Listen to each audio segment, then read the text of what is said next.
So, good evening, everybody, and welcome back to Canon Chatter TV with me, your host, Stephen. I hope everybody's having a great day and has recovered from the weekend. Obviously, the Premier League was back with a bang on Friday night. With a bang, I mean Brentford banged two past us and we did nothing. So, you know what? It left me with a bad taste in the mouth over the weekend, and especially when we've seen the results of some of the other games. A lot to get through tonight. We are going to, anybody that has watched our review shows before, you'll know that what we generally do is we go through all the match incidents and stuff, and we talk about that. But we're not going to do that tonight, because really there wasn't that many match incidences. You know, apart from the two goals, there really wasn't much else to talk about other than the issues with the Arsenal squad. So that's what we're going to look at tonight. That's what we're really going to get into. And obviously, no rumour mill. But we will touch on a couple of rumours that have been out and about over the last week or so. So with that said, we'll play the titles and we'll get into it. Arsenal have gone through an entire league campaign without losing. The first time it's happened.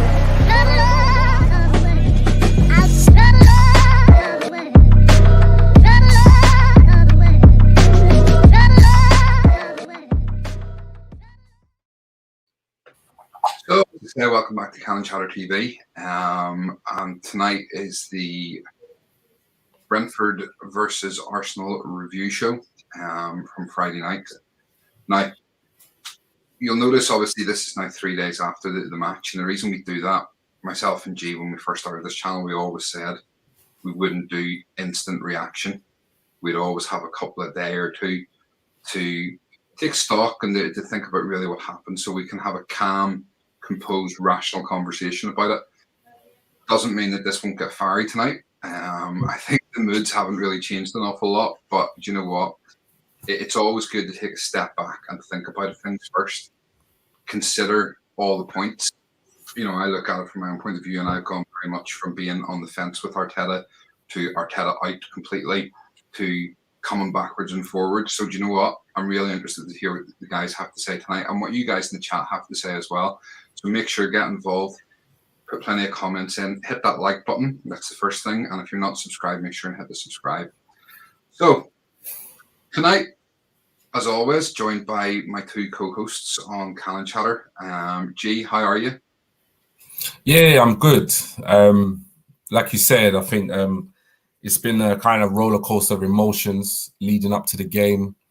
And obviously since the game, kind of to and fro in terms of how, you know, the game made me feel, how the performance made me feel.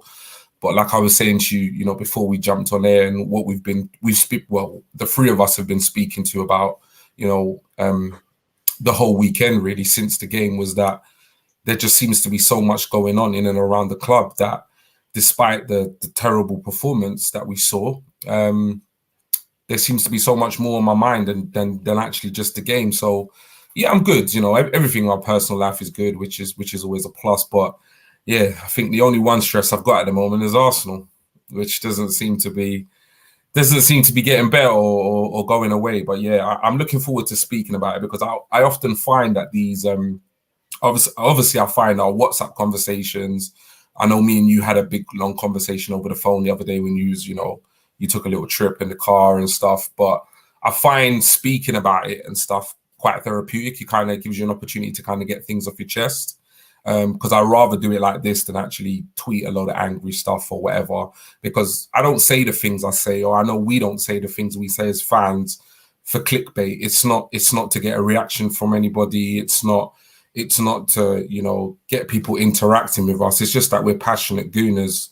And, you know, we want to kind of get these things off our chest, which is why I try very hard to not put tweets out during the game, even though this time I couldn't do it. There was a couple of times, even like at half time, I had to just say, well, that was just crap. Do you know what I mean? So, yeah, I'm looking forward to the show. How are you? You good? I'm good. Yeah. I was the same during the game. I mean, my halftime analysis tweet was the third kit looks nice. Yeah. And yeah, you're right. I mean, Saturday I was out working. I was driving about quite a bit, and you know, I phoned G, and we ended up having a conversation. Must have been on the phone for guts of an hour and a half, talking about everything. So it was good. Lottie, how are you today, Lottie? Yeah, I know what, I'm better. I'm better than I was on Friday, Saturday, and Sunday.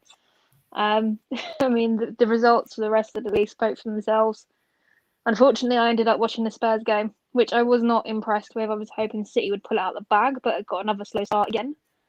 So it's been a bit unbearable in my house at the moment, if I'm honest with you. Do you know what? That quite often happens. City tend to lose the first game or two in the season and then just storm the rest of it. Yeah, but it just had to be them, though. It had to be them. Yeah, Spuds will, they'll choke. Let's not worry about it. They'll choke. They always do. Interesting though that we've got Lukaku next weekend, and quite possibly then going to have Harry Kane the following weekend for City. Yeah. Right, let's say hello to you guys in the chat first of all. Georgina's got her snacks and ready to go. David, ready and waiting. Evening, David. Also love the yellow tops. Thank you.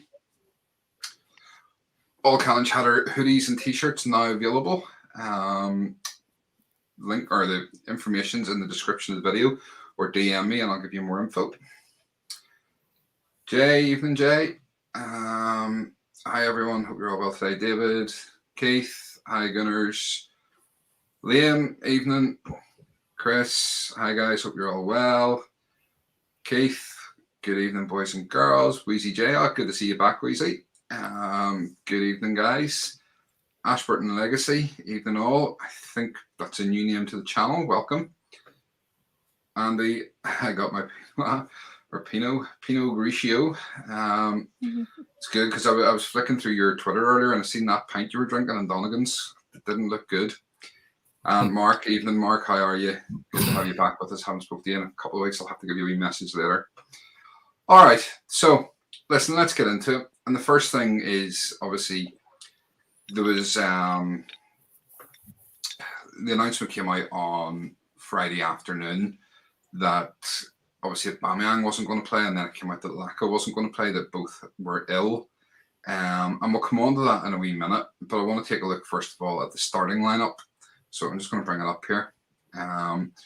So the team was announced an hour before kickoff as usual, and it was Leno in goal, Chambers at right back with Ben White and Mari in the middle, Tierney at left back, number 34 plus Sambi in the middle of the park, and then we had Smith Rowe, Pepe with Balogun and Martinelli replacing Lacazette and Aubameyang in what was most people's predicted lineups.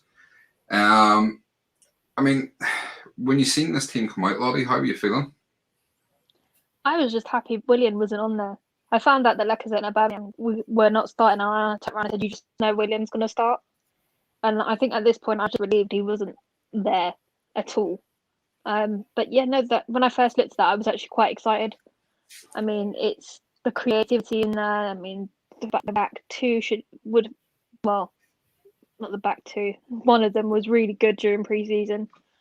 Mari had a bit of a mare, but yeah, no, I was quite happy with this team. I was excited for it because it's the beginning of the season, anything can happen. Okay, Jay. Yeah, you know what? Obviously, you know, we'll touch upon the absence of Laka and Uba. And obviously, I had to, you know, as an Arsenal fan, I had to take into context that Gabriel wasn't starting because of the injury. We knew that Partey wasn't going to be part of the game and probably the next couple of games. So, all in all, when I saw the lineup, I personally thought it was the best lineup Arteta probably could have picked. And I was quite pleased that certain players were not in the team. For example, what like Lottie said, Willian, for example, I thought there might have been a tendency or a temptation to kind of put him in there because obviously, given if you look at that team, it is quite inexperienced. Quite a few players there are quite significantly young, not had many minutes. Some have had no Prem minutes at all. So, yeah, looking at it, I think I even messaged you guys in a WhatsApp chat and said, you know what, I can't really fault the lineup, given the amount of players that were absent, or unable to play.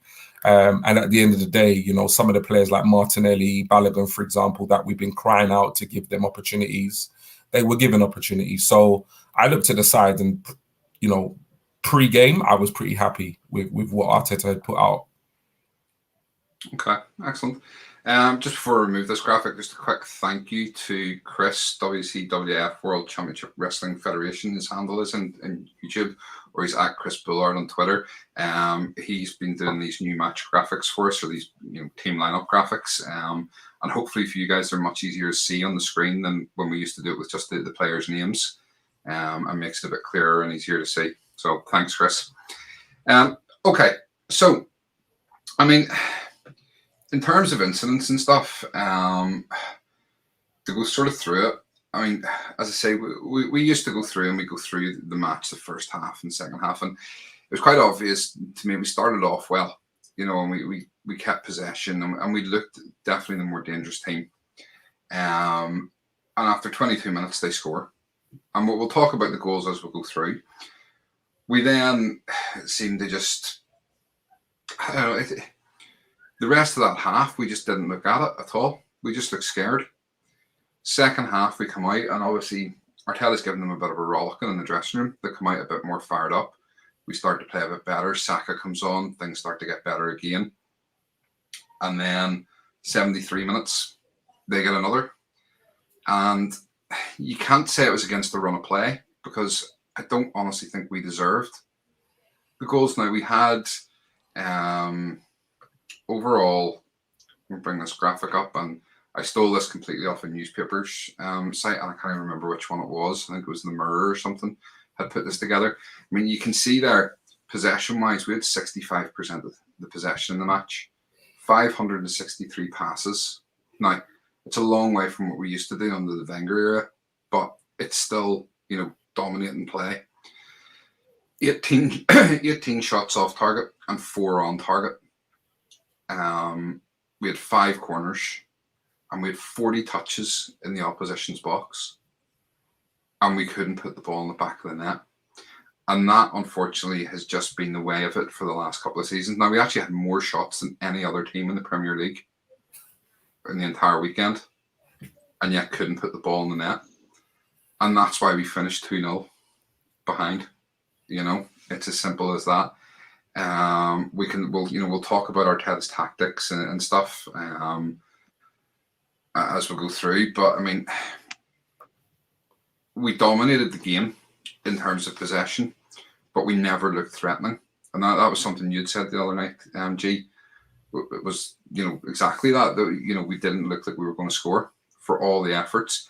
And what I want to talk about, first of all, then, is the absence of Lacazette and Aubameyang, because, for all our talk on wanting Martinelli and Balogun to have their chances, you still need to have experienced strikers in your team. And Aubameyang and Lacazette are the 2 most experienced players we have. And yet, all of a sudden, they're both out. So, it was announced that they were sick.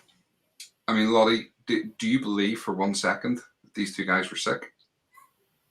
Definitely not. I mean, they were fine pre-season. They attended the training. It's all over social media. They were absolutely fine. Unless it's some severe case of food poisoning, then fair enough. But it's not. I don't believe that for 1 minute. I think this is going back to, for Aubameyang personally, I think it's going back to when he was benched at Tottenham. There's been issues since then. I mean, I understand that he's the captain. He should be the first there and last to leave, etc., etc. Set an example. But if he's not doing that, Arteta has every right to do what he did at the time. And if he's starting to play up again, I can understand why Arteta wouldn't let him play. But I don't know how Lacazette comes into this, because he's avoided that sort of negative ego group that we did have last season. So I'm not 100% sure if I believe it or not. Okay. G, do you think there's more to this than? Yeah, 100%.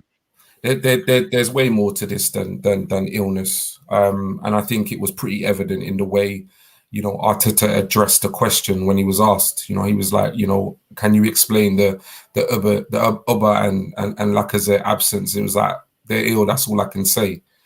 Look, if these guys had COVID or they had, like Lottie said, they had some kind of, severe food poisoning. For me, the club would be very quick, given the fact that it's a transfer window as well, the club would be very quick to come out and say, oh, there's been a case of COVID, the guys are isolating, or,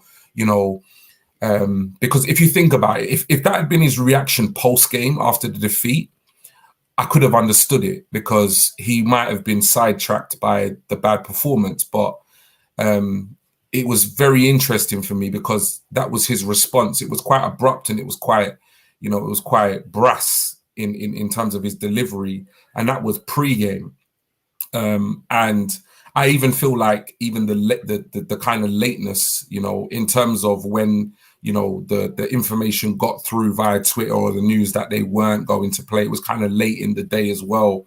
So yeah, for me, there's no smoke without fire. I think, there's definitely something going on, because also the fact that they're both ill, just coincidentally, is these two players. I think this whole situation has been building for a long time, and I honestly believe, obviously it's all speculation, but I definitely feel as though between now and the end of the window, one, if not both, will probably end up leaving the club, because we're already, the news is already filtering through that they're not going to be, selected for the Chelsea game. Well, if these guys are ill, how are you going to know that they're not going to be eligible or able to play against Chelsea? Like, I don't know. It's just from the minute I saw Arteta's response to the question, I thought to well, even before that, from when I saw that they were both, first Uber was absent and Laka was absent, I was thinking something's not quite right here. So I definitely feel like there's more to it. And I think obviously over the next 2 weeks, there will be some, there'll be some light, shed on what's actually going on. But yeah, in terms of them being ill, I don't buy it personally. But I don't know, maybe that's just me. No, I mean, from everything I've just seen people's reactions, everybody would tend to agree. I mean, it's too suspect, the fact that the two of them now, they've also then come out and said Ronerson's sick. But you also had, Willian posting pics of himself in the gym half an hour before the match. Torreira posting pics of himself, enjoying himself on holiday rather than, well, not on holiday, but over in Spain. When realistically he could be back by now. Even with quarantining, he should be back by now. So, there is something deeper going on. And I know, and we'll touch on Arteta later on, but I know he talked about, this being ruthless and having to clear out. But he says that, yet we're still sitting with Kalashnik, Willian, Runnerson, Bellerin, all these players still at the club. So it's, where is this ruthless streak? And why is he taking it with Aubameyang and Lacazette and not some of these others? It's hard to know. If we were looking to get rid of Aubameyang and Lacazette, we should have been trying to push them out earlier in the window. This is it. And give ourselves time as it is. With 2 weeks left, 2 weeks tomorrow of the transfer window, and we have a backup goalkeeper, potentially a starting goalkeeper, and we'll come on to that in a minute. But we need a new goalkeeper one way or the other. We're, if Bellerin number 2 gets his way, apparently he's disillusioned and wants out. And as fans, I would say the majority of the fan base is disillusioned and want them out anyway. We need a new right back, because this game will come on to Chambers isn't it. And he obviously doesn't like Cedric, and Maitland-Niles has no interest in playing there. So we need a new right back. We need an attacking midfielder. And, again, we'll come on to this as we go through some of the players, but judging by the performance the other night, we need a striker. So there's at least 4 players we need. It's mad, because that's just for the starting, but we need more than that. You know what's so crazy though is because, like, during the whole kind of pre-season and stuff like that, or the end part of last season, I remember I put a tweet out and I was saying how, for me, the striker position is a real, for me, a real matter of concern. And I remember there was some real tasty responses to that. But for me, I could see this, problem, and for me, it's kind of baffling, because it's like you could see Aubameyang's form last season. he didn't even look close to recapturing that form. You could see, even though Lacazette played well and he's a mentor and so forth, Lacazette's never going to get you 20 goals a season or 25 goals a season. So for me, coming into this season, into pre-season, obviously, you know, the club would have a plan. And I don't necessarily have an issue with us selling Aubameyang and Lacazette. I have to be honest. I was saying to you guys after that match, I feel like for me, the penny dropped in terms of Arsenal and my kind of feelings towards, not my feelings towards the club, but I really do feel like after that game that my eyes are kind of really wide open in terms of just where we are as a club. I think, you know, the love for the club has kind of made me a little bit enchanted by them, whereas now I feel completely disenchanted by the club. I really do feel that we are massively at a crossroads as a club. And for me, I'm not going to lose any sleep about Aubameyang and Lacazette leaving. My issue is why was this not addressed at the end of last season? Like, why did we not have a plan to potentially replace one, if not both of them? And I get replacing both of them in one window would be difficult, but that looks like now what we're about to do with 14 days left. Why not? Like, anybody could have told you, any Arsenal fan could have told you at the end of last season, given the age of the players, given the form of the players, we need to move one of them on and we need to bring in a younger striker. And for some reason, between Arteta and Edu, that's not happened. And now with 2 weeks left of the window, it looks as though their absence from that game, it looks as though maybe that's a way in which, you know, the Arsenal hierarchy are forcing them out of the club. Well, if that's the case, why not sit down at the end of last season and say, look, mate, you know, thank you for your services, but I'd like you and your agent to look for another club because you're not part of our plans. Have that conversation then, sell the player, bring in somebody else. But no, we're doing it with 14 days left of a window, and it's just madness, absolute madness. Yeah, no, absolutely. All right, let's have a look at some of these comments just before we move on. So, Jay, the fact that you can't even say 34's name speaks volumes. 34 has become he who must not be named, David. Keith, amen, Jay, evening, by the way. Liam, Arteta bottled not giving Tierney the captaincy. We'll come back to that in a wee second. Katie will get captaincy, but not sure at what point. Chris, I think William would have been better than Martinelli. I hope this is the end of this godlike obsession Arsenal fans have with him, and as he looked out of his depth. Again, we'll come on to that in a few minutes. The best part of the night was one, Saka coming on and getting a standing ovation from fans, two, getting those Jaeger bombs down at Islington Sports and enjoying the atmosphere. Georgina, we desperately need someone strong to attack KT's crosses. Cough, cough, DCL, hey laddie. And we were just saying before we came on air that, you know, there's one of the supposed in the nose has come out tonight and said that Arsenal have had conversations with Everton about Calvert-Lewin. So we'll see what happens. Ashburton Legacy, we missed the fox in the box and paid for it. Yeah, I mean, we would imagine that if Eddie was fit, and that again, that's another one. I'm not convinced Eddie's not fit. I think it's a case of, you know, he's been told go and find the club and we'll tell people you're injured, so you've got time to go and look. But if we had Eddie, yeah, he might have stuck a couple of those away. Keith not fit to play should have been the statement. Do not buy the Sonwell thing at all. Still fuming, by the way. Weezy J, how can two players catch the same sickness on the same day? Did Merlin come back and put a spell on them? Spurs will think we got off lightly with only two players out sick. Yeah, well, maybe someone give them a dodgy lasagna. Liam, the club's an absolute mess. Never seen a club ever like we are today. Yeah, I mean, it is ridiculous. Apparently, Sky reported that Alba is not going to leave and he's desperately waiting to be fit and play again. Saw reports like that.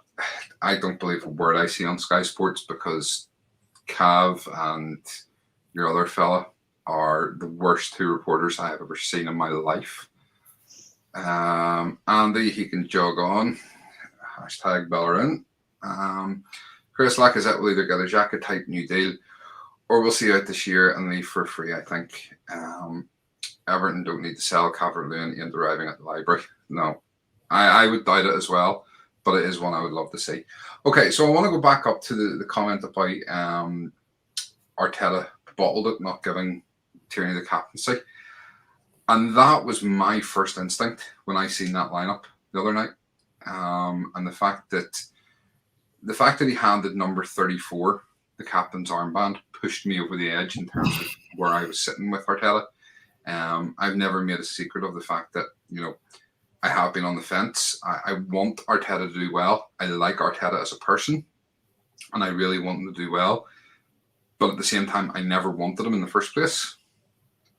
I thought he was inexperienced. I thought it was too big for him. But I've always wanted him to do well and tried to give him the benefit of the doubt. And I always said that I'd give him to this Christmas and see where we're sitting. But the fact that he handed number 34 the captaincy the other night, just with that on top of the results and the way last season went, it just kind of pushed me over the edge. And that's what I was saying at the start, sort of then going backwards and forwards. And so I want to see where all you guys lie. I put out a poll earlier on in terms of number 34 getting a new deal. And that's the first thing, it's come out today that he's signed. Now, it looks like it's a 1-year extension to his current deal. So he's at the club for a minimum of 3 years and then potentially another one after that. Lottie, how are you feeling about firstly about the fact that he was handed the captain's armband on Friday night, and secondly then about the extension to his deal? If I'm honest with you, I think it's a slap in Tierney's face. After what happened, I don't care if all the social media stuff. I don't care about it. The point is, I think you said it before, Stephen. Point is, the way he threw that armband down. That was complete disrespect to the club and just in general, regardless of what fans were booing him or not. So for me, that's a complete slap in the face for Kieran Tierney. Like, so many of us want to see him lead because he did it. He's done it before, and I think he can do it again. I mean, I was watching when I was at the Chelsea friendly. That second goal went in. He was fuming. He was screaming at them. I mean, and that's what we need. When that happens, I don't see Aubameyang doing that. And Xhaka didn't do that at all the other night. At all. There was no leadership, no nothing from him. So, I don't know how people are calling him a leader because I don't see a leader. He doesn't lead, full stop, for me. And especially with such a young team around him, what really bugged me that night is that every time he got the ball, he was constantly looking for Tierney. Tierney cannot do everything on his own. I mean, he had a great game, don't get me wrong, but he can't do everything on his own. At all. Yeah, absolutely. We'll touch on his performance in a wee minute. But, G, the same sort of question to yourself. I mean, the getting the year on his deal, do you see it as a case of we're going to sell him next summer, or do you see him being here now for the long haul? And how are you feeling when you see he's got the captain's armband? With regards to the deal, I really don't know what the plan is with Xhaka. And that's the honest truth, because I think, when we look at it, I'm thinking to myself, well, it's very clear that the club were willing to sell Xhaka this summer. And it was very obvious and clear from Xhaka's quotes, what he had said, that he was interested in leaving the club. So him signing a 1-year extension for me is quite surprising from both the club and from the player's perspective. And the only thing I could kind of, my natural assumption is that, well, actually, they both kind of sat down and maybe come to some kind of maybe gentleman's agreement to say, well, actually, we're probably going to still move you on. You might probably still be happy to leave, but, sign the extension and then, kind of save your value. Because I don't quite understand how we can go from clearly allowing or clearly being happy for the player to leave, the player publicly being open to leaving, to signing a contract extension and giving him the armband. It doesn't quite make sense, to me. So I honestly don't know. I really don't know what the club are doing. And that's why I said to you about being disenchanted by the club. I haven't got a clue what they're doing on a number of issues. And one being Xhaka. It just doesn't make any sense to me, because we clearly wanted him to leave, but Roma didn't stump up the money we wanted. So the club made their stance pretty clear. We were willing to let him go. He came out and openly said he can't speak Italian, or Rome's a nice city and all this stuff. He was talking about Italy. So he clearly wanted to leave. He clearly wasn't committed or isn't committed long term. And then we have the news that he signed an extension. So I'm completely lost with the whole Xhaka situation. For me, personally, when it comes to Xhaka, look, I think there are worse midfielders in the Arsenal team, which is why when I write something about Xhaka, I want everybody to know, for me, it's not a personal issue. I just don't rate him really as a player. But is he better than El Nene? Of course he is. Do I want to see both leave? Hell yeah. I want them both out of the club. But that's just because of their footballing ability. I understand he's a Swiss captain. I understand he had a great Euros. But I can only go by what he does in an Arsenal shirt. And even in that game, he had his back to goal. Yes, he never got a shout man on, supposedly. But he could quite easily have given away the ball again. And we could have quite easily conceded. And regardless of what people say about Xhaka, he's made the most mistakes leading to goals than any other midfielder for Arsenal or in the Premiership since he joined. Like, for me, he's just not good enough. He's just not built for the Premier League, week in, week out. So I'm disappointed about the extension, but I don't quite understand why the extension. Why, one, he signed it and why Arsenal have offered it or opted into it. In terms of the armband, I think it just epitomizes the state of Arsenal Football Club at the moment, to be honest. I think that, we're a team that massively lacks leadership. And I feel as though as a club, we've kind of lost our identity and we've kind of lost our principles. I'm very much a strong believer in people deserve a second opportunity. People make mistakes. Human beings make mistakes. But at the same time, there has to be a standard, that has to be met. There has to be something. There have to be credentials, criteria, or just qualities about a person, about their personality, etc., that makes them, eligible to be Arsenal captain. And given, the past incidents, given, for me, the poor performances, I don't quite get how you would then make him captain. It just doesn't, like, can you imagine a player has been openly talking about leaving the club and joining another club in the summer, and now you're giving that guy the armband, and he's now leading a very youthful team onto the pitch, but he's not even fully committed to the squad. He's not even fully committed to the project. This is the same player that they've seen, throw the armband, swear at the Arsenal fans, etc., etc. It's just, for me, it just epitomizes where we're at, And if Xhaka, and I can't even agree with the whole Aubameyang thing either. But if Xhaka is the only player at this precise moment that Arteta feels as though he can rely on to be captain of Arsenal, then boy, we got problems. We got big, big problems, because I just don't see it. I think Xhaka's a decent player, and I think on his day, he plays very good football. For me, he just doesn't do it consistently enough. But I think, given everything that's happened in the past and over the course of this summer, to give him the armband when I do feel as though there are players within the team that potentially are captain material, it just doesn't make any sense to me. And that's where I'm at with Arsenal Football Club. The issue with the contract extension doesn't make sense, and the issue with regards giving Xhaka the armband doesn't make sense. The whole situation just doesn't make sense to me. Okay, I mean, for me, I think the thing with it is, and I've always said, my issue with number 34 is it's the way he acted that night in terms of the shirt and the armband. I don't care, and I can see there just in the comments, a couple of people sort of mentioned about telling the fans to F off, and you said it yourself. I've no issue with him telling the fans to F off. I really don't, because firstly, it wasn't all the fans, but he was getting some serious abuse on his Instagram and this sort of thing, and people saying they wished his kid would die, and that's just unacceptable. People are vile, man. So, and as a father, if someone said that to me, I'd tell them to F off. Yeah. So I have no issue with that. It's the disrespect to the club, not the fans. It was the disrespect to the club And people are perfectly entitled to boo players if that's what they feel they want to do. It's not something I would do. And I've made it clear that I won't boo him, but I won't celebrate anything he does either.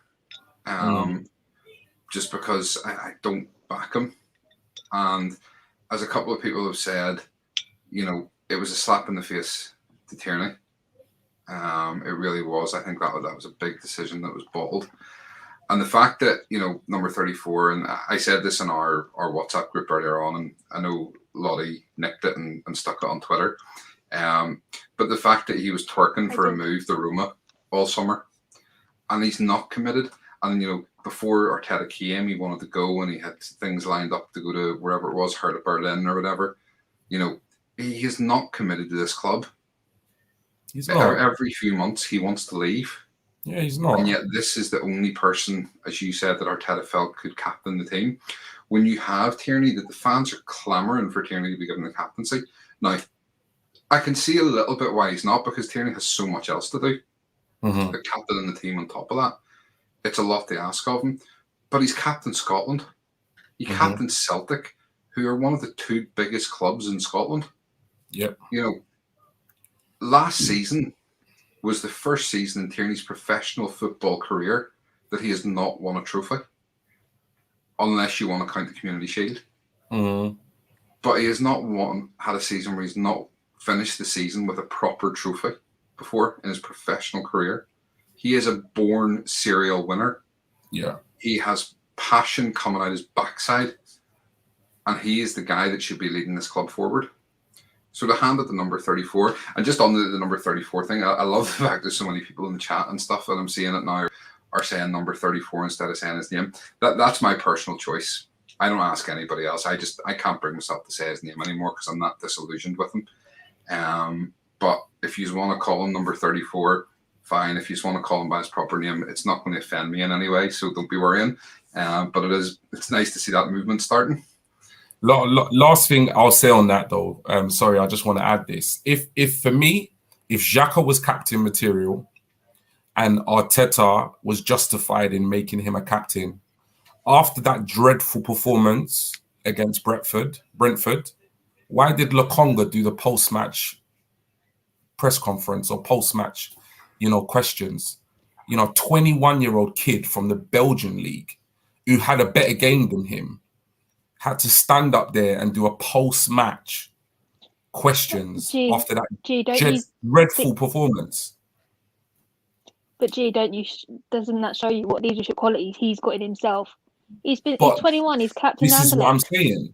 Like, if you're captain and you're captain material, like, for me, it's just crazy. And like I say, the whole thing, not even just the performance, just everything that's coming out of the club at the moment to me is just red flags. Like, everything that's happening, because I don't understand how you would allow.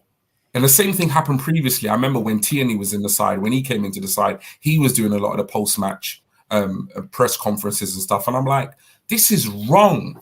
Like, you've made this guy captain, regardless of what we think as fans. But okay, if he's made him captain, then between you should have both been able to have a conversation and say, well, actually, okay, mate, captain, step up, face the music. But no, we send our 21-year-old Belgian player Lokonga out there, Sambi, who's made his first appearance in what was a very difficult game, and he's up there speaking to the press.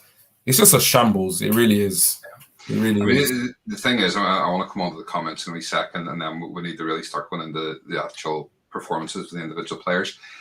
The thing with the captaincy is that if Oba does go, and if number 2 does go, then it's going to be number 34 is going to end the rest of the season again. Yeah, and that it can't happen. Scary, man. And I know there's people out there, and there are fans, and there's fans that will support him and think that he deserves a second chance, and he's a good player. And we talked about this the other night, and as Angelo was saying as well from Blasphemy Arsenal, he was on the preview show. People are saying about he had a good Euros. For me, he didn't. He had one good game, which was against Italy, And as Angelo said, he didn't even think he played that well against Italy. The thing with international football is it's an awful lot slower, and that suits number 34. And he slows our game down so much. We want to hit people fast and break at them. And it's just so slow and laboured. And we'll come on to his actual performance on the night in a wee minute or two. But for me, I just can't have a season where he is our full-time captain and doesn't step up, doesn't do the interviews. When he came out last year after a match and did an interview and said that the team were scared, I just thought, that's not leadership qualities. You should be saying, you shouldn't be coming out first of all and saying the team were scared. But if the team were scared, you should have been making sure they weren't scared. You should have been making sure, because I'll tell you now, if I was captain of that team, the 10 other players in that squad or on that pitch would be more scared of me than they would of the other team, because they would get my toe up their backside if they weren't pulling their weight and doing what they were supposed to do. So why we should expect anything less from our captain, I don't understand. Would Tony Adams have stood up and been counted? Of course he would have. Would he have let people get away with the way some of these players are playing? Not a chance. The 10 other players in that pitch were scared of Tony Adams, and that's why Tony was a good captain. So we'll move on. We'll take a couple of these comments, and then we'll move into the players and how they actually got on themselves. Weezy, I think it was just wrong giving 34 the armband after what happened before, and now giving it a new deal just shows Arteta has his favourites. Ashford and Legacy, probably the plan is to invest in the CM when we've got goalkeeper, right back, central attacking midfielder and striker to point out. Can we agree he offers 2 times more than what Elneny does? Yeah, Elneny goes sidewards. Number 34 does go sidewards, but at an angle, forwards, if that makes sense. He'll pass it out the wing to Tierney. That's why he's earned the name L sideways from me. Yeah, spot on. Granville, Keith, I thought number 34 extension was to protect his value, but to see him get the armband after throwing it to the turf, nope. Also, let's not forget, only 2 months ago, he was saying how much he loves Rome. Yeah, in terms of protecting his value, we've now protected it. Let's sell him. And the fact that Roma, everybody was saying, oh, Roma don't have the money to buy him. They've just dropped 40 million, taken their spend over 100 million for the summer. They had the money to buy him. You don't rate him, as you said. No, where we got to? Sorry. Liam, Arteta will die by the sword, giving him the armband just like Emery did. Massive slap in the face to Arsenal fans. Honestly, thought KT was getting it on Friday afternoon. I'm shocked, saddened, and did I mention that I still got the right hump? Sideline talk, Dan. How are you? All the slander we give Spurs for Matt Doherty, and we end up with Chambers' first choice shambles. Smash the like button. Good to see you all. Good to see you too, mate. 100% can't knock Xhaka for that. Okay. David, I was thinking it might be another year before KT took over as captain, but I guess his fans were saying KT should or would have made a great captain a couple of years ago. Might mean he could do it now. Yeah, absolutely. I think KT's the right man even now. My only concern with KT, and I've always said this, is his injury record. But I would still give him over other players. I think they need to do is players vote on who should be club captain, and I bet 90% of the players would choose KT. I respect your opinion, but I don't agree. I think the manager has to pick his captain because it has to be the manager's man. He has to be the person the manager can rely on.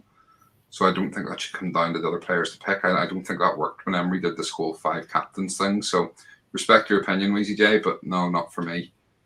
Not sure you can count the KT trophy stat thing because it was Celtic in Scotland. He would have done well not to win the trophy.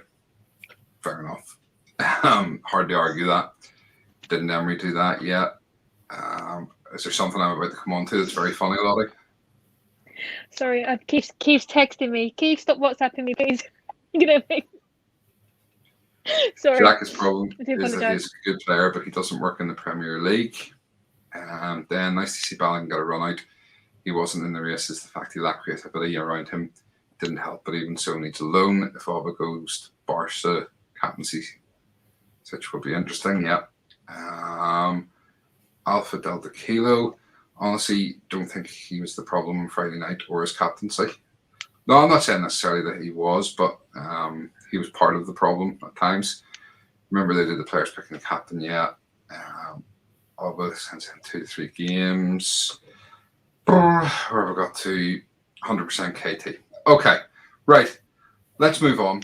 Because obviously we've been on quite a bit. I haven't even sort of touched on the players' performances from the other night. So I'm literally just going to go through them all because we need to sort of say stuff about them all. So, Lottie, you can have Leno. Thanks. Do you know what? He didn't do much with his hands. He's shaky with the ball at his feet. I wasn't impressed with him at all, as usual. I mean, he let two in. And if I had to give him that a score out of 10, it'd be 4. Okay. And particularly in the 36th minute, Pablo Mari was completely surrounded by striped shirts. And what does he do? He passes the ball straight to Mari. Tell me where that makes any sense. I think it took me 36 minutes to lose my shit with Arsenal this season already. And that is a brand new record. It normally takes me 2 or 3 games. So it's an absolute record for him. Well, yeah, 4 out of 10 for me. And Mari went off and won at him for that. And I want to see more of that. He needs that. He needs the bollocking. I mean, we've been screaming out for that communication for years. That's the first time I've seen it, especially from Mari. I mean, I've said before, and I say it again, Leno is not the world-class keeper we thought we were getting. No. He is not good with his feet, and anytime anybody passes the ball to him, you just start to get nervous. And it was one of the reasons why I personally would have kept Emmy over him. But at the same time, I don't care that Emmy's gone. I'm not going to harp on about that. But when we're looking now, and all the talk of, Ramsdale and, now it's Woodman's the latest one. But I mean, Ramsdale, sort of money being quoted. Do you realistically think we were looking at Ramsdale to come in and be second fiddle to Leno? Or are we accepting that Leno's going? Potentially not this summer, but he could be going in the winter if we get somebody like Ramsdale in who could push him and take that number 1 spot off him. Do you think that's a possibility? It is a possibility, but we all know that he's too comfortable. I mean, going back to the season with Martinez, his game stepped up. Somehow this German found his balls again. He's now lost them.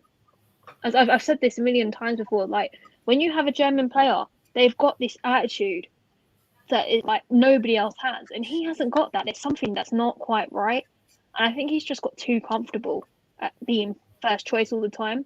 And that season with Emmy made him uncomfortable. He stepped up his game. I didn't complain once about him. Since Emmy's left, I'm always complaining about him. Yeah, I mean, I was thinking about this the other day when I was driving, and I was thinking that, when you think of German keepers and you think of Kahn and Neuer and keepers like that, and you sort of, in your head, the words you associate ruthless German efficiency. And I look at Leno and it's kind of useless German inefficiency is what I'm thinking. Exactly that. And he just does not fill me with confidence at all. And I do think he needs replaced. I mean, that's a personal opinion. He's not. He does. I mean, if you look at him for the second goal, he should have. And Gary Neville, I think it was, said it. He should have been fouling the player. I can't remember who it was. The Brentford player who had his arms basically wrapped around. He was holding them like that. But what would the ref have done if Leno had just pushed him? Nothing, because you see it all the time. But he got bullied. He just looked like a small schoolboy getting bullied by the big defender. And they scored off it. He doesn't come out and clear his lines. He doesn't inspire me at all. And I think it's time to move on. We saw this with Jordan Pickford. You saw him screaming at them defenders over the Euros. He doesn't do that. He just stands there and goes, what do you want me to do about it? I mean, there's just no communication at all from him. And it's another thing that he needs to start doing. Because otherwise his defenders are going to turn around and start having a go at him like Mari did all season long. And I hope they continue. Because he needs to start waking up and making the right decisions. It's not good enough. I mean, you're talking about Pickford there, and I don't particularly rate Pickford that highly. But one thing he does do well is he talks. He talks to his team and he shouts and he commands it. He commands the box, and he talks a better game than he plays. And sometimes, that will make up for his deficiencies. And he looked an awful lot better at the Euros. He looked an awful lot better keeper than he actually is, because he commanded his defence and he commanded his box. So a couple of comments and then we'll move on to the next player. Personally, I'd have Onana and let him challenge Leno when he's able to play again. Yeah. I think the only problem with the Onana thing is we still don't know if the AFCON's happening in January. So, he can't play until October, November time, and then potentially he's away for the whole of January again. And that's the only sort of downside to that one. I don't know that Onana would want to come in and play second fiddle. I think he would want to come in and be first choice. And I think he would be first choice. I think he would get that position off Leno. But Arteta's the problem, not the players. The style he's enforcing makes the players uncomfortable. Yeah, we'll come on to that at the end. I don't know why Arteta didn't make a permanent deal for Matt Ryan. He would be on the cheap, but instead they want to bid for a player that's been relegated twice.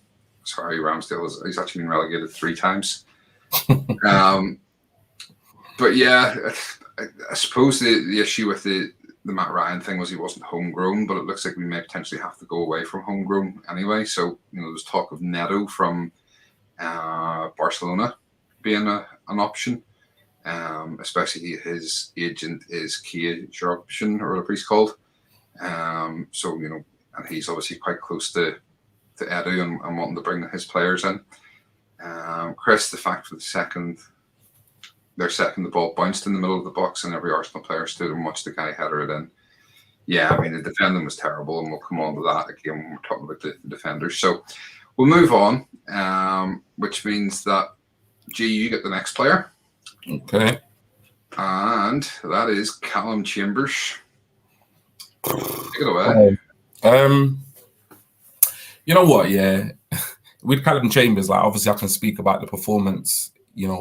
His performance during the game, but I feel a little bit sorry for Callum Chambers. Personally, I just think that he's being asked to do a job that he can't do to the level that's expected of him. So it's very similar to the whole Xhaka situation. I just don't understand this situation with regards to right back. I just don't get it. I don't understand why, well, we're playing Chambers, I think, off the back of maybe a couple of good performances last season. And, he didn't have a particularly good game. One could argue he was at fault for the first goal.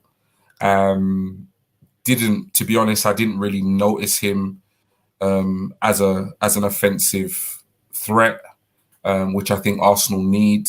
Particularly, I think that's one of the reasons why I think Pepe's game suffers quite a bit, is because we don't have a right back that can actually work in tangent with Pepe moving forward. But yeah, I don't think he had a particularly good game, and I think that was just emphasized by the fact that he was substituted off. But what's interesting is that we take Chambers off and we bring on Tavares, who naturally is a left back, and you've got Bellerin, Cedric, and Ainsley Maitland-Niles all sitting on the bench. And again, this is why, for me, I'm just at that point now with Arsenal Football Club where it's just like, what on earth is going on? Like, really, what's going on? Because you're playing a player, albeit he's had some good performances, but you're playing a player in Chambers that he's not okay. He's played right back, he played centre back, he's played CDM for Fulham. He's versatile, but we need a naturally gifted right back. He's not that. So he has a bad game. We take him off, and such is the poor quality of our right back options. But we've got 3 of them. We've got 3 potential right backs, and our manager has no faith in any of them to come onto the pitch and do a job in the position they predominantly play. So Cedric is a right back. There's there's no question. That's his position. Bellerin is a right back. That's his position. Okay, with regards, who was the last one? Escape. Yeah, he doesn't want to play right back, but he's played significant amount of games at right back. So I'm just like, what's happening here? You know, like really, what is going on? Like, and I did say in a previous show that I thought, you know what, if Tavares could play right back, why are we not playing him right back? Because at the end of the day, you know, he's publicly come out and said he's both, you know, he's equally as good with his left foot as he is with his right. And I know he's not really played there much his career, but at the end of the day, Thierry Henry was a winger. You know, Wenger turned him into one of the best strikers of the world. So it doesn't necessarily mean because he's not played right back, he can't play right back. He's got all the attributes. And I just think, well, so while a part of me is like, you know, Arteta bringing on Tavares for me is just, I was gobsmacked because we've got 3 right backs, which he don't rate. I'm just thinking, well, this is just crazy. All these options, but he doesn't trust them. But then on the other hand, maybe it's a sign of things to come. Maybe he's thinking of actually, you know, putting Tavares out there, which, you know, given all the issues we have with our current squad, if we could convert him to a right back and he could do a job maybe this season, then I'm all for that potentially. You know, we just have to see how that goes. But yeah, Chambers' performance was for me, it just, again, it's just, he's not a right back. So I think, you know, he will have good games where, you know, maybe we're playing weakened opposition or he has a particularly good game, but consistently across, you know, another 37 games in the league, he's not the guy. He's not the right back to take us forward. So something has to be done, you know. We either have to play a right back at right back or convert Tavares or sell 2 or 3 of the right backs you don't trust and get one you trust. But I don't know what's going on. Yeah, absolutely. I mean, I did see a stat in the first half. Chambers only overlapped Pepe twice in the entire first half. This is what I mean. You know, and that's completely nullifies Pepe's threat completely. Absolutely, and we'll talk about Pepe after. But you know, Pepe was getting marked out of the game, and it left that right hand side open. But everything we did went down the left. Yeah, there was just nothing coming down the right at all. The other thing with Chambers was he was getting sucked in, you know, into the middle because he wants to play more centrally, and a bit like Bellerin does as well, getting sucked in. And what it meant was he was either at times he was too close to White, or Ben White was having to go out and cover for him because he was completely out of position. And that didn't help Ben White's performance, which we're going to come on to in a wee second. And Lottie, get ready to talk. But Chambers, as you say, Chambers is not a right back. And as you said, the fact that we had potentially 3 others on the bench who would be more naturally suited, shall we say, to playing right back. You know, you got your Cedric, number 2, and Ainsley Maitland-Niles. Now, albeit Maitland-Niles does not want to play there, so I can sort of let that one go a little. But the fact that he brought on the backup left back to play right back. Now, what I will say for Tavares, he did energy. You could see the energy levels lift when he came on.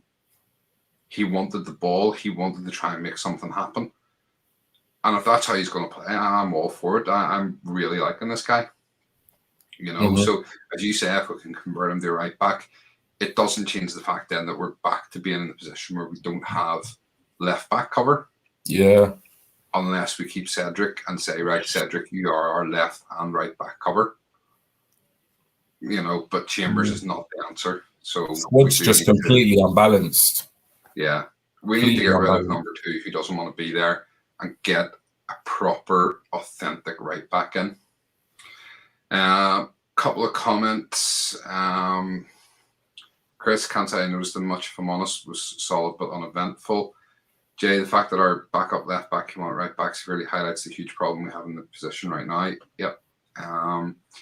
Ashburton Legacy, Nuno is the fastest player in our current squad. Arteta wanted attacking threat on right back and help Pepe. Yeah. Evening, Gary. If he plays in right back, who's going to play if KT gets injured? Exactly. That's what I was going to ask you, G, when you were talking.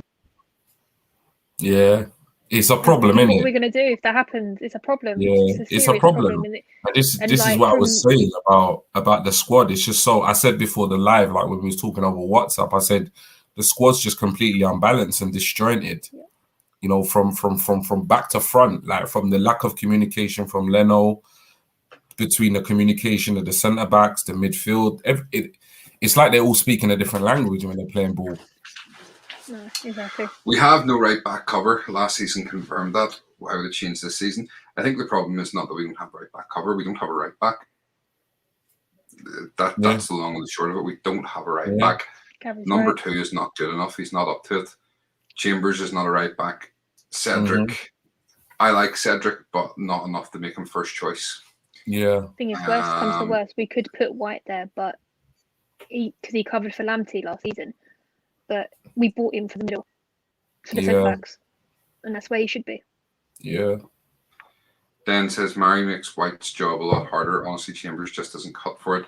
Even Tavares is a better option. 100 million on defenders in 4 years and still no stability.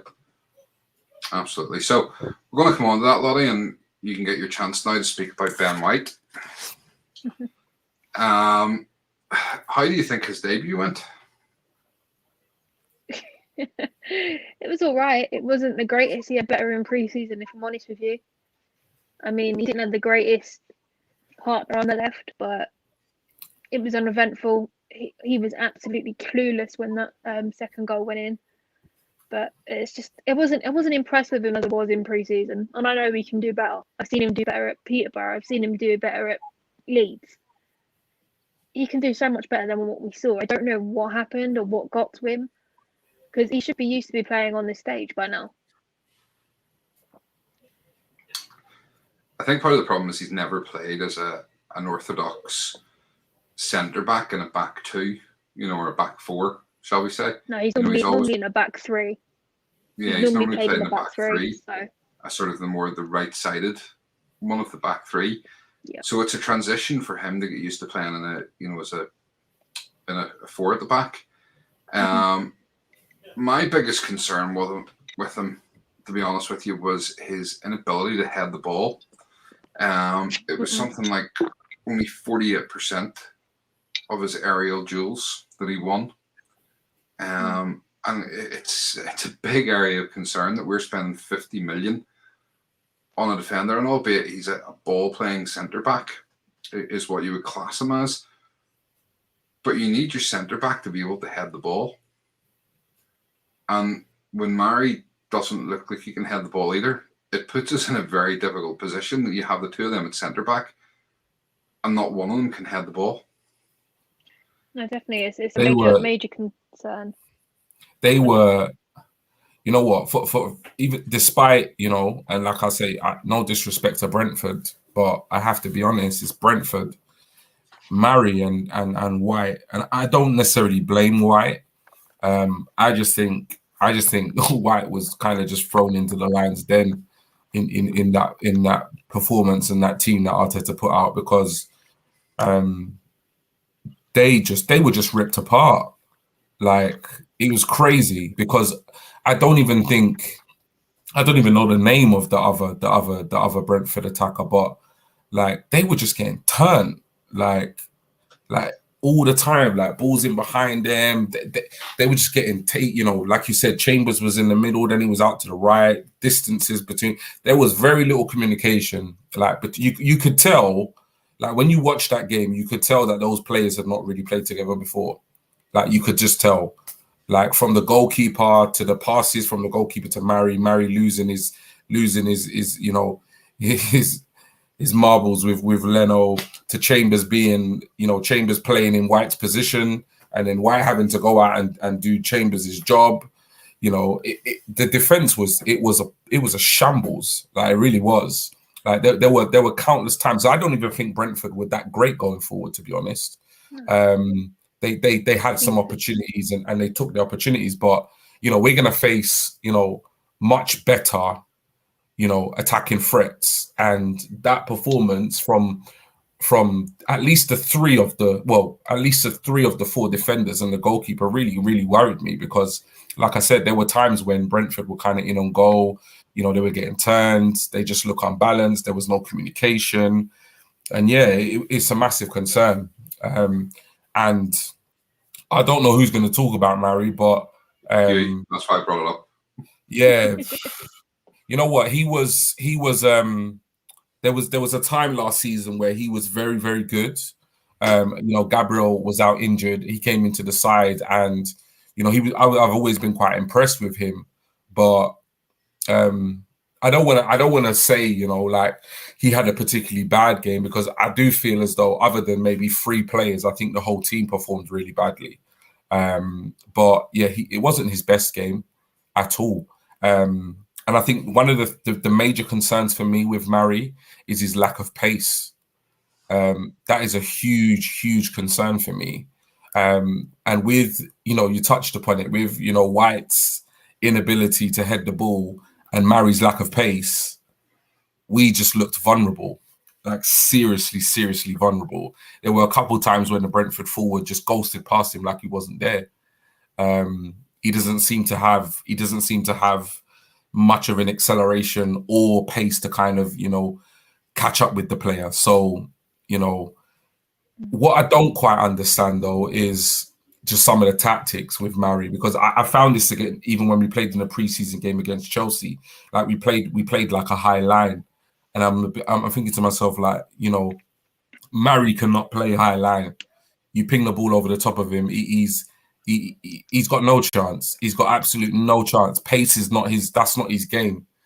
And there were quite a few times where Brentford got in and around him, over him, and he just looked absolutely, vulnerable in that match. So he didn't have a good game, but I'm not gonna just say, it was all him, because it wasn't him.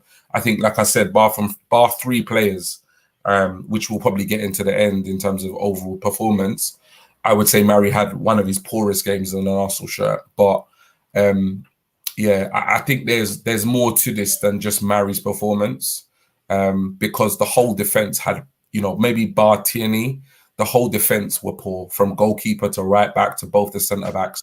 They looked disjointed. There was no communication, and despite I don't think Brentford were that good going forward, they looked like they were going to score every single time. So yeah, big problems. Leaky defense. Just to add to that, Mari was panicking every time that press came up against him throughout the game. I don't know if you guys noticed it, but that's all I could see every time Brentford did actually get a chance to press. He absolutely got so flustered. And I didn't understand why he was getting flustered. He should be used to that. He's a centre back. But if you think about it as well, when did Ben White join? How long's he been at the club? So he's been at the club 2 weeks, right? Thing is, they both got easily barged up the way as well. That's what I don't. This is the thing, though. It's like you've also got to think physical game. Yeah, and you've also got to think, like, these players have only played together for the last 2 weeks, and in those 2 weeks, how many games have they had together? That's true. That's true, but it's a problem. You've got to remember, coming up from the Championship, and especially for the first time in a long time, you've got to expect a physical game, because that's what it's like in down there. Just because we're Arsenal, they're not going to go easy on us. They're going to take us on like they're going for the top of the Championship anyway. But for me, like, I understand what you're saying, and that's always been our problem recently. But like, for me, like, having played as centre back, it really, like, when you play at centre back, or if you play in the defence, a lot of it is about relationships, and a lot of it is about familiarity, which is one of the reasons why, for me, I've always said, even when Arteta used to, like, chop and change, I believe that there are some areas on the pitch that you don't rotate, or if you do rotate it, you rotate it as not as often as other areas of the pitch. And the back 4, the back 5, including the goalkeeper, like, when you think about Adams, Keown, Winterburn, Lee Dixon, Seaman, when you think about the Invincibles, Lauren, Toure, Campbell, these are players that are playing. Obviously, a lot of them are world-class players, or really good players, but I just think when I saw the Arsenal defense, it looked like a defense that had been put together over the last couple of weeks. That's what it looked like. They just didn't even understand each other's games. They did struggle with the physicality of the Brentford players. I think they also struggled with the pace of the Brentford players. But just as a collective, they just looked weak. They looked very weak and very vulnerable. And I think there needs to be a lot of work done, because I wouldn't necessarily say any of those players are terrible players, because I've been impressed by Mari last season, and I think Ben White is a good player, but work needs to be done on the training field, because in a couple of weeks, White's going to have a new partner in Gabriel, because as soon as he's fit, Mari's going to the bench. And all of a sudden, you've got, then again, another partnership. We're expecting it to work because we've paid, 80 million for the two of them, Gabriel and White. But there's no guarantee that that's going to work. So, yeah, it's a concern. No, I just want to take you back to something. Sorry, Lottie. I don't know. I was just saying to G, I completely understand that.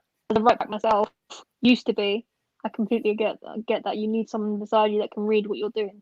Mm-hmm. I just want to take you back to something you said, G, and a couple of things you've actually said there.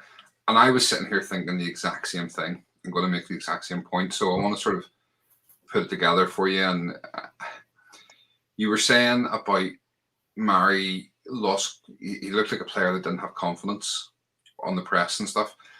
And for me, you said that. Yeah. For me, the issue was more. It was from the moment that Leno passed that ball to him. Yeah. He just seemed to, from that point, his game went to pieces. Yeah. And he panicked. Lost his head. So then that falls back, and I want to mention. Then you were saying about the defenses of old, when we had, as you rightly said, we had Seaman, Dixon, Adams, Keown, Bold, and Winterburn. You knew what the lineup was going to be. 100%.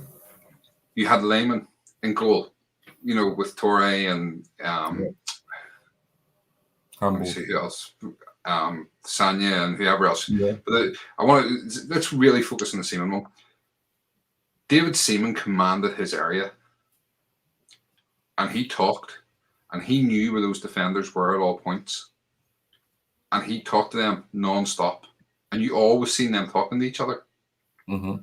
They had confidence, and you always hear them talking about that it was people always say the celebrated back four, and every one of them to a man I've heard say, no, it was a back five, because David Seaman was the first point in that.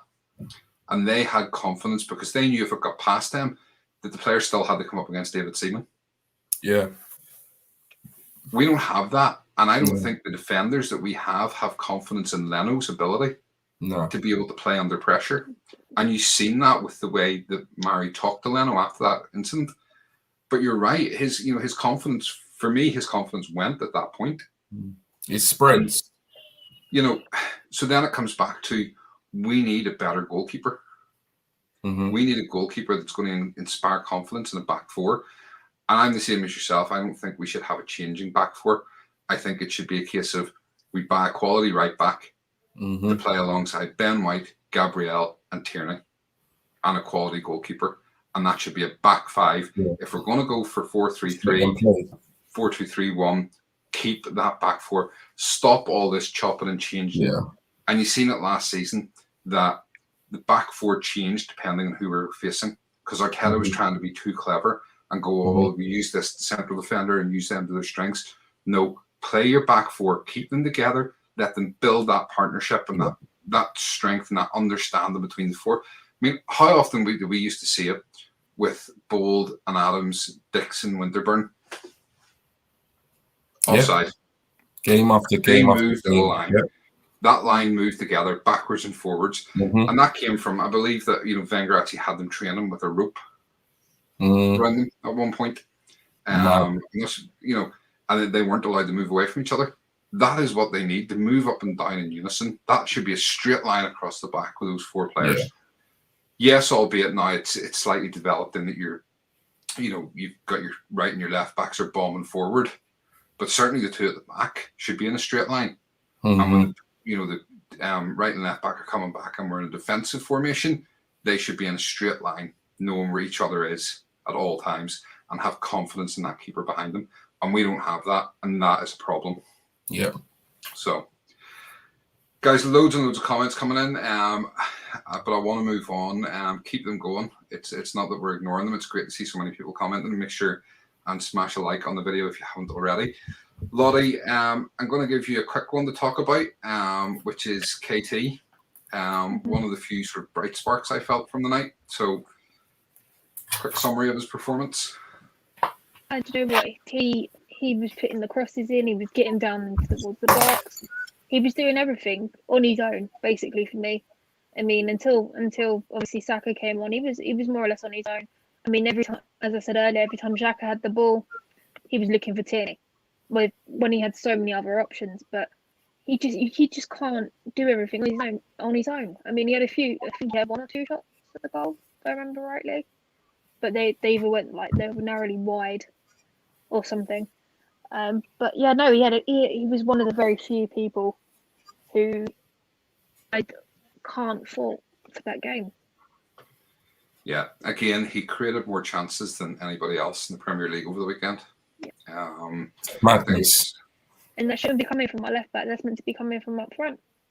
Yeah, 6 madness. chances. You know, when you consider, Smith Rowe, for all the praise we'll give him, and he was another bright light. You know, you had Smith Rowe and Pepe and players like that, and our main creative threat was coming from left back, and nothing at all coming from the right hand side, and that's where the issue is with having Chambers. He's not a right back that can play that style of football.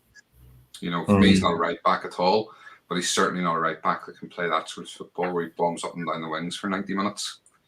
So, yeah, I mean, I don't really think there's probably much to add there on KT. G. No, it's just that I just feel sorry for the lad, to be honest. I'm going to give you this one, and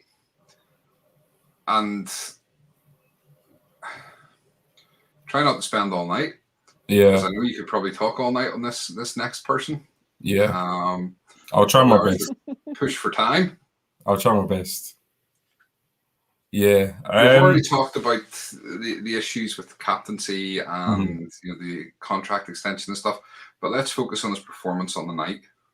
Yeah, I think his performance on the night, I think, was like, well, to put it into context, me personally, I only feel that 3 players had really good games or decent games, and that was Tierney, Smith Rowe, and Lokonga. In my opinion, those were the 3 standout performers.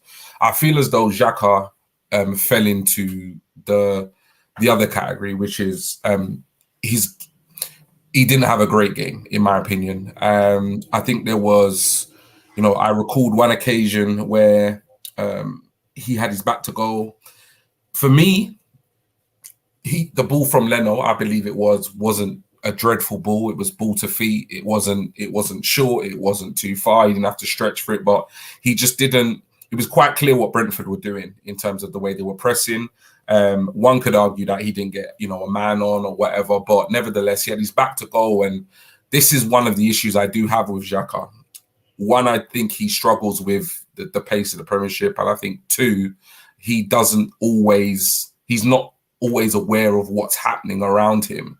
So when he does pick up the ball in defensive areas, that's why he's susceptible to making mistakes, because sometimes he's not quite up to the pace of the game, or 2, he's not aware of what's actually, happening in and around him. So there was one occasion when that happened, and it was heart in your mouth.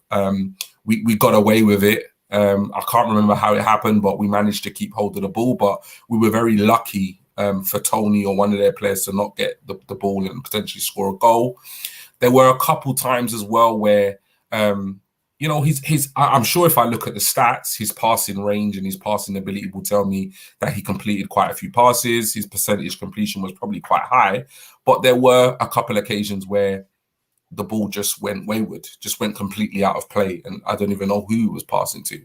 So I wouldn't necessarily say he had a terrible game, but it wasn't one of his best games. I'm trying to be as objective as possible.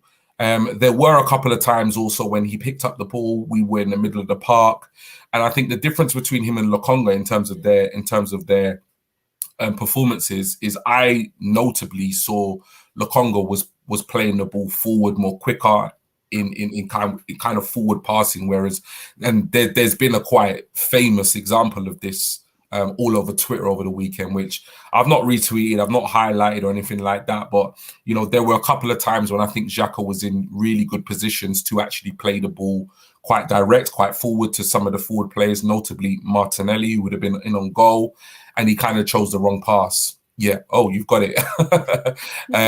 At this point, as you can see on the screen, you know, for me, obviously, watching it from our angle is very different to playing in a match, which is why I'm saying I'm trying to be very objective here. I've been in situations where, you know, I've not picked the right pass playing football, whatever low level that was. Obviously, as a player, you pick a pass. Sometimes you make the right choice, sometimes you don't. But I just feel as though Xhaka's performance, for me, wasn't one of his bests.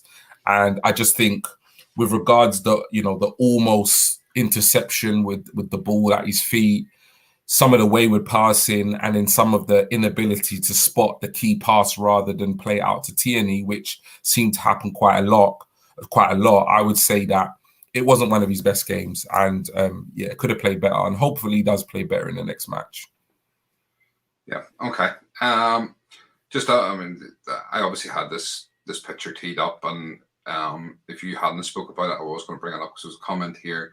Ashburton Legacy, apologies, Lottie, you're disappearing for a wee sec there.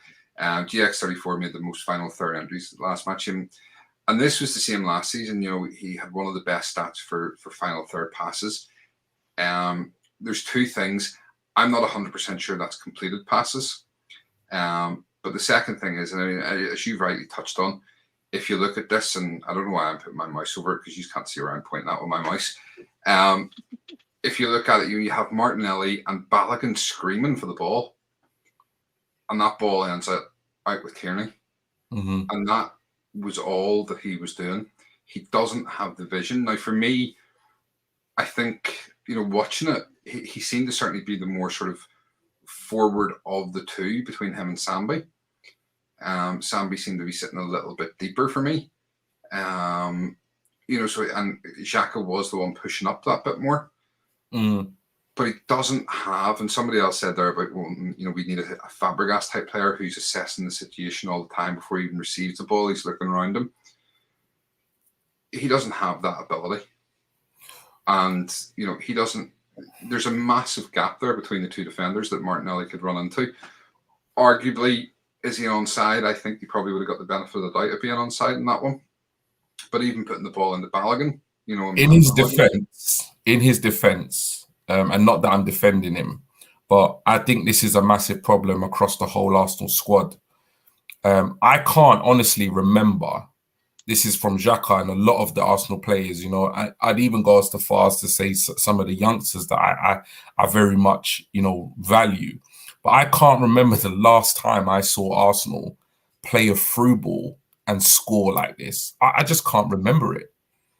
Like, honestly, I can't. It's a huge problem, because even like the likes of Smith Rowe and stuff, like he had a good game. He was probably one of the highlights. But there seems to be in the squad, it's either a combination of not knowing how to play the killer pass, or maybe a reluctance for the striker to make the run. But like, when was the last time, like, as Arsenal fans, we actually saw a ball that cut through a defense, took out 2 or 3 players, strikers made a brilliant run and actually slotted it away?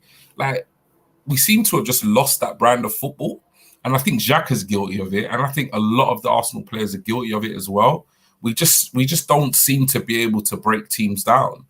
And that picture is a perfect example. But I bet you, if we were to watch every game and analyze every game, like as almost like detailed as that, we'd probably find on many occasions the same thing happening. Because I've watched games where Lacazette and Aubameyang have gone and they've gone like this, and you can see their reaction because the ball's not come.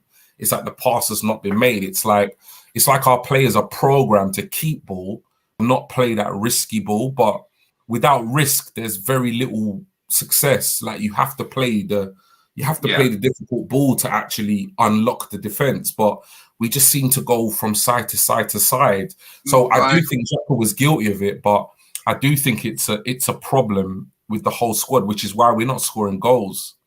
Yeah, but that's what I was about to say. I mean, it's indicative of the whole squad. Yeah, that it is.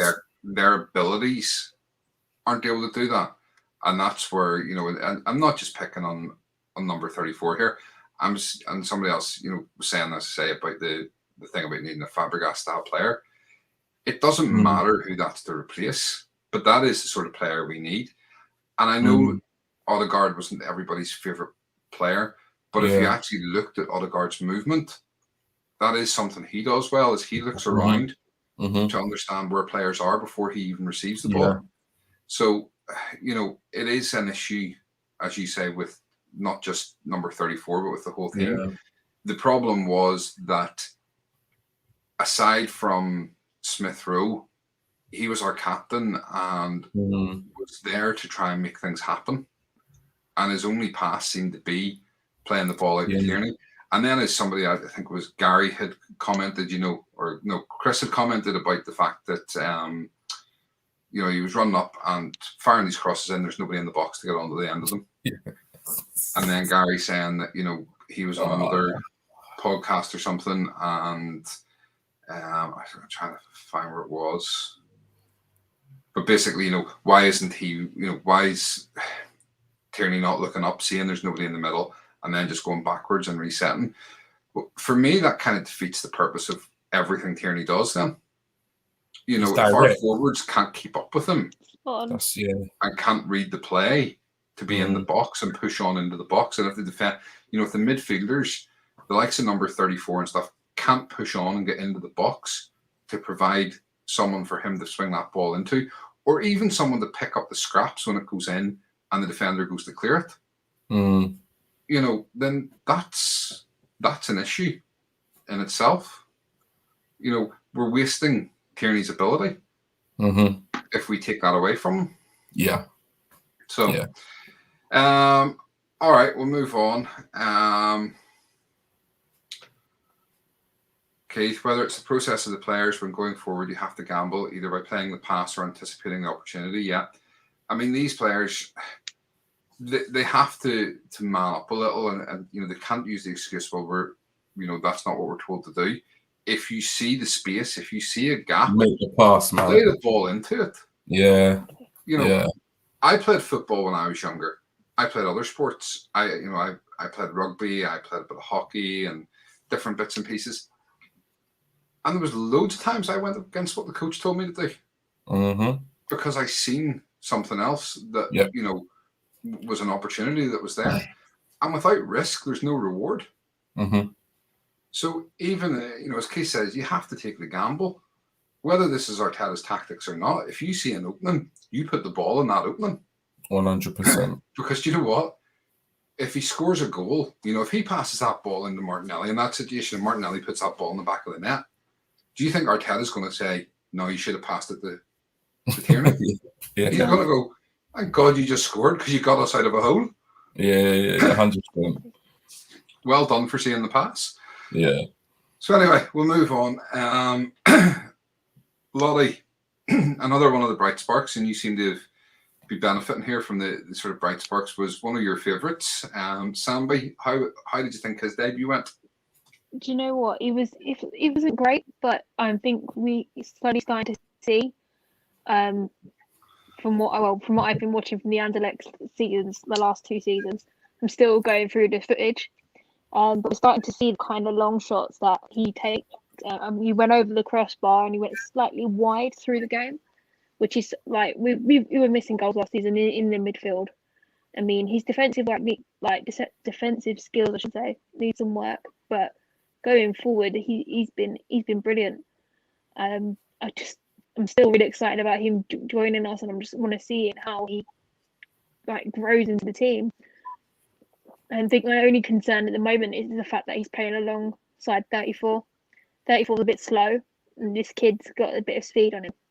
So if he's bounced it forward, or he's taking a shot on goal, was the spacing for number 34? I mean, he is, as you were just saying, we've been missing one of those players that looks up and needs to build a mental map of where everybody is, and he has got that ability. But I think he just needs more time to settle down and actually grow into it. I mean, I'd be looking forward to seeing him play alongside Partey, that's for sure. And I'm still sticking by my guns. Sambi is going to bench 34 this season. I'm telling you now. Sticking by my I guns. thought he had a good debut. I liked him. Yeah, I thought he looked good. He had a tidy game. Yeah, I think I'm looking forward to seeing what he brings to the team this season, and seeing obviously can he play alongside Partey and stuff. So, do you all feel players can't make those line-breaking passes, or they're instructed to do something else? That's kind of what we've touched on. That if you see a pass, you've got to play it. You've got to go against the coach sometimes. Exactly. Chris, I deliberately brought this one up because, Chris, I want to pull you in this, but you could say the same for Leno, playing short passes at the back. If that's what the coach wants, that's what they're going to do. I said the same thing last season about Leno. I can't remember which match it was, but there was a match that Leno and I'm pretty sure it was number 34 were the issue, playing silly passes to each other when Leno should have put it up the field. And I came out and said, you go against what you're told in that situation. If you're not comfortable, you put the ball as far away from you as possible. If you're not comfortable in that situation. The problem with Leno, it's not the short passes, it's he picks the wrong pass. You know, that's the issue. It's not that he's afraid to play the passes, he just plays the wrong pass. So if KT makes those passes, see no one is making the attempt to get on the end of it, shouldn't he, as a leader in the future, let his teammates know they have to be there? Yeah, but I think, Gary, if you watch it, you will see him shouting at you'll see him talking. He gets frustrated. People about not being in, and he gets frustrated. That's why I said earlier, I feel sorry for him, because I don't think the kid can do anything more than he is. You know, he's creating chances, and these guys are not getting in the box. Like, what more do you want? Like, it's crazy. Definitely. Gary, I think the prime example is the Spurs game when we went 1-0 down. Go back and watch his reaction, and you'll see what we're talking about. I feel sorry for him. Especially the audio clip that Arsenal released. You'll see how angry he gets. Okay. Newton UIS. Looks like a new name to the channel. Welcome. I asked a question in Red Cannon earlier. Will you take Wilshere on a pay-as-you-play basis? A guy that knows all Arsenal's all about. For me, no. I love Wilshere. For me. No. We need to move on. I'm not one for going back. Yeah. Exactly. It's a step backwards. Yeah. David, there's a time and a place to do what the manager asks you to do. If the situation's too dangerous, do something. Don't do it, even if it makes a manager angry. It's natural instincts. But if it leads to a goal, do it. But even in the defensive situation, as I say, for Leno, if you're in a position and you don't feel comfortable trying to pass out from the back, just get the ball away. Get rid of the danger. You know, that's got to be the thing. Ashford Legacy, it's ESR, Odegaard, Saka / Pepe, and up top is probably Alba or a new striker, because that puts us in old school diamond, single striker. Yeah, potentially Alba, Alba, LOL. Yeah, we already talked about that at the start, Gary, so you'll have to watch back and catch up on what we said. The other thing, just before we move on, I'm just thinking of number 34, and obviously people talking there about Ashford and Legacy talking about what way playing certain players. Arteta very much wants to go to a 4-3-3, and I don't know how number 34 fits into that formation. I don't think he does. He doesn't. So are we saying then that, you know, he is going to potentially then just end up sitting on the bench? Yeah. Or does this mean that by keeping number 34, we're not going to go to the 4-3-3? Boy, this is one thing you'll hear me say a lot tonight, is I really just don't know what's going on. because it's like everything's pointing towards Arteta going to a 4-3-3. So, the contract extension, because of what Xhaka was saying this preseason, the fact we were willing to let him go, that tells you that he wasn't part of our long-term plan. So when you put that all together, none of it makes sense. So is this a sign that Arteta is backtracking and potentially playing a different formation, or does it just mean that actually once he gets the players in he wants, he'll play his 4-3-3 and then manage Arteta out? So the contract extension was only to protect his value. Who knows, man? Who knows? All right, Jay. So we'll give you something happy to talk about. Yeah. Just to cheer you up for a few minutes. So the other sort of bright spark on the night was Yeah. Smith Rowe, and for me, his movement, the way he receives the ball and turns and runs to the defense, albeit he didn't create an awful lot, but just the way he runs, and he does have end product. Yeah. Because I want to, someone else who came on the night, and I'm not really going to touch on him that much because he didn't do anything, was Reece Nelson. And I've always said about Reece Nelson that he can do all the running and the turning and all the nice wee touches, but has zero end product. At least we know with Smith Rowe, he does have some end product. Not a massive amount on view the other night, but I thought he was a bright spark and looked energetic and was looking to make things happen. Yeah, he had a really good game. He was, for me, one of three players that I think for me stood out personally. Just his general play. The willingness to get the ball. He can just goes past a man. Accelerations there. Neat interchange, 1-2s. Looks bright, looks dangerous. For me, had a really good game in what was a really poor team performance. And I think the thing I will say about Smith Rowe is he's a kid. He's still a kid. Like, regardless of the fact that, obviously over the moon that he's extended his contract, wasn't completely convinced about giving him the number 10 shirt. But I think, given his performance at the second half of last season, he's Arteta's shown some faith in him. So, in many ways, he's earned that. But he's very much, for me, a player that's still learning his trade. He's young, like 20, 21. Like, he's got years and years and years of learning his game before he even is close to coming into his prime. He's nowhere near, in his prime in terms of playing. So, out of all the players on the night, for me, he was a standout player. If there was a player that looked as though they were going to create something or, energize the team or cause us, to have an attacking threat, it was him. It was coming through him. But again, like Tierney, I kind of felt a little bit sorry for him because I feel as though, like, the other players are not necessarily on the same page as him when he's playing. Like, I often see Tierney, like you say, bomb down the left, cross it in, there's nobody there to header it. I often feel with Smith Rowe, they're not quite, the other players are not quite there. They're not quite making the runs. They're not quite up to speed with the kind of game he's playing. But yeah, he had a good game, without talking about it all night. But really good performance. I think he started the season off well. And hopefully, that will continue. And obviously, we will see more kind of end product. I think I want Smith Rowe to have a season where, he's getting into double figures with regards to assists, potentially goals. And then, he just grows from strength to strength. But yeah, really poor performance by the team, but a good performance by him.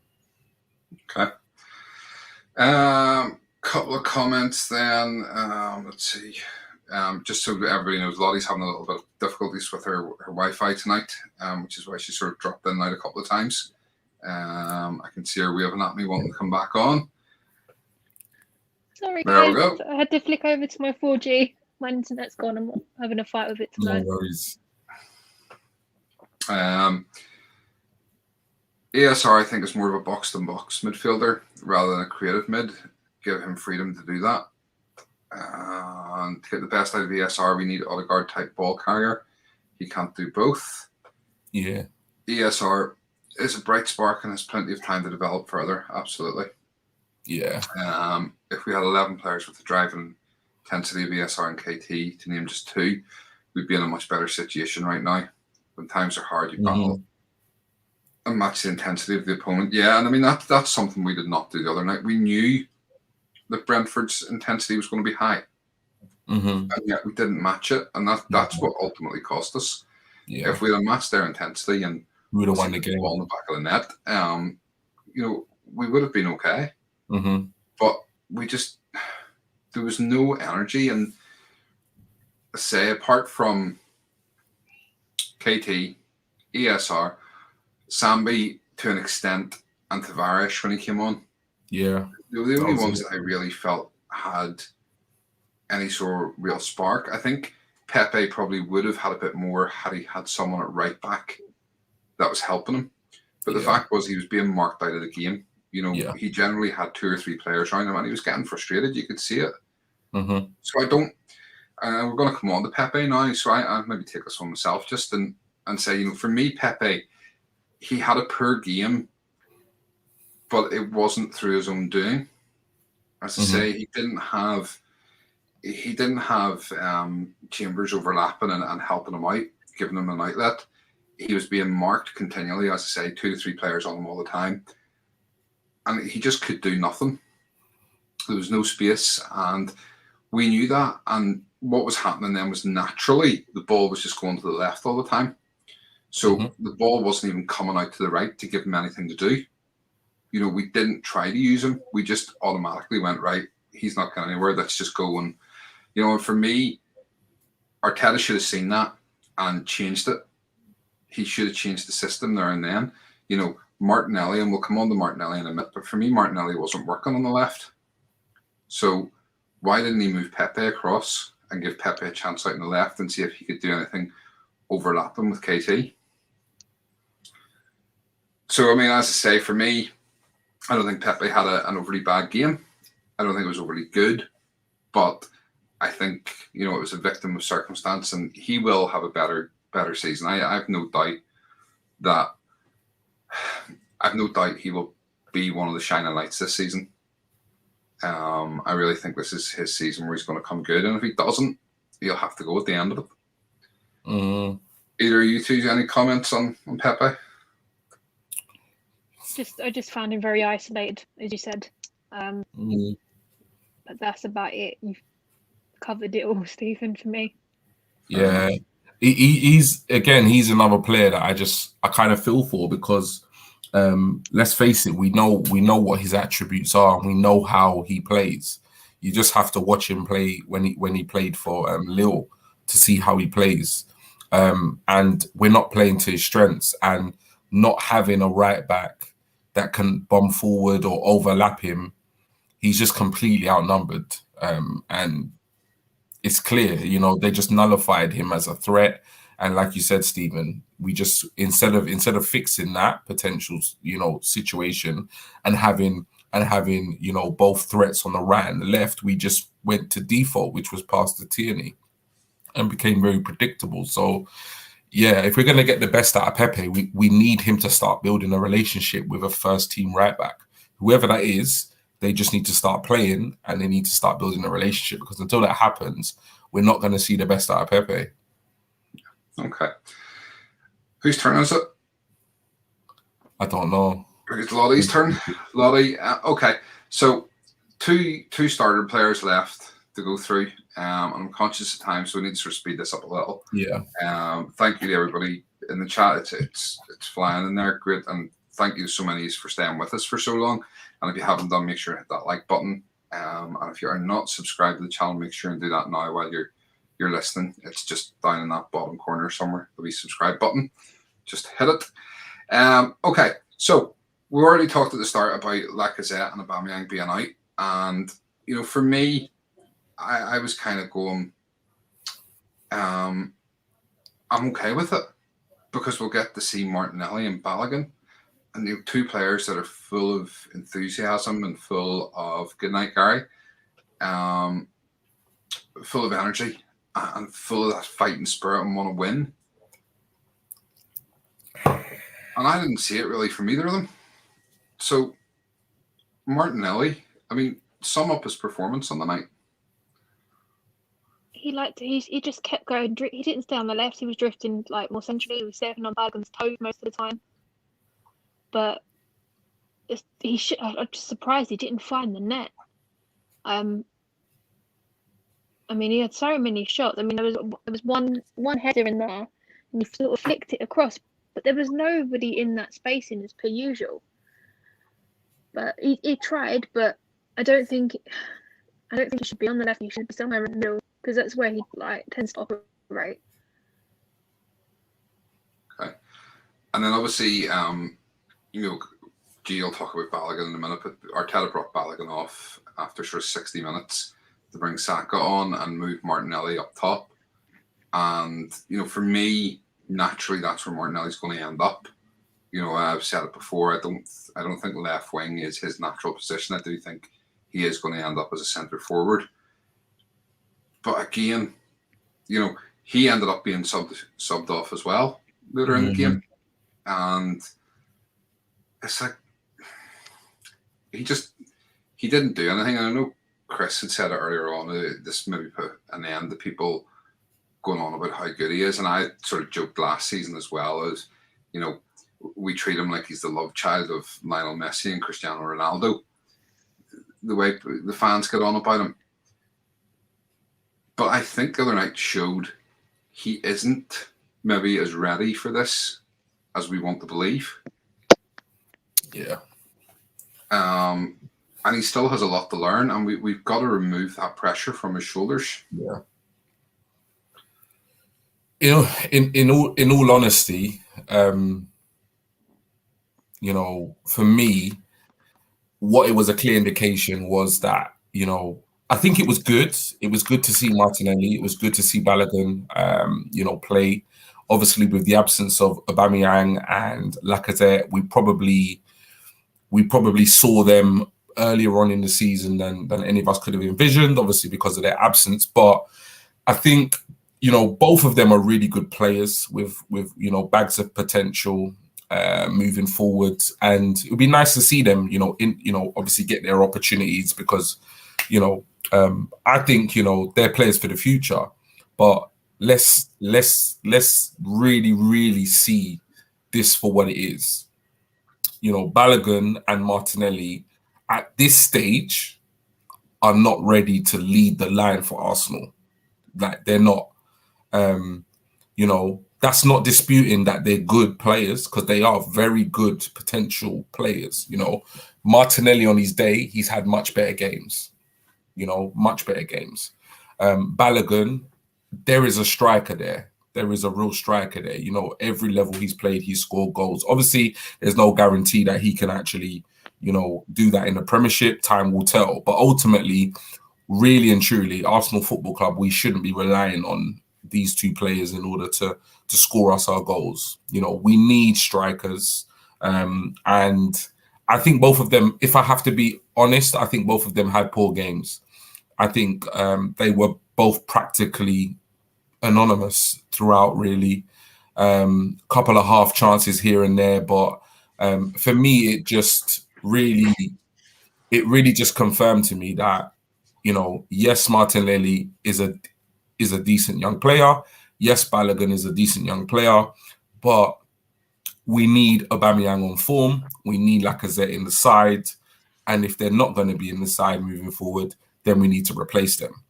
It's that simple, because these two youngsters, one, shouldn't be expected to lead the front line on a consistent basis. And if they are expected to do that, one, they're not ready. Two, it's a huge gamble. And three, we're in big trouble. Because they're not quite at that level.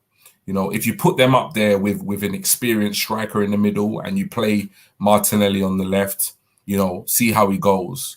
If you interchange them, put them on a couple of minutes at the end, start them, take them off. That's how it needs to be done. They need to be like impact substitutes. They need to kind of come on in the game sometimes when we're in a really good position, get some enjoyable minutes. There are times when you can call upon them if we do need a goal, because Martinelli's got goals in him. But they're not quite ready for this level, if I'm completely honest. And we can't rely on them. And we shouldn't be relying on them, because ultimately they're still kids. They're still young. They're right to be in and around the first team, but they shouldn't be starting for Arsenal at this stage. Yeah, no, absolutely. So,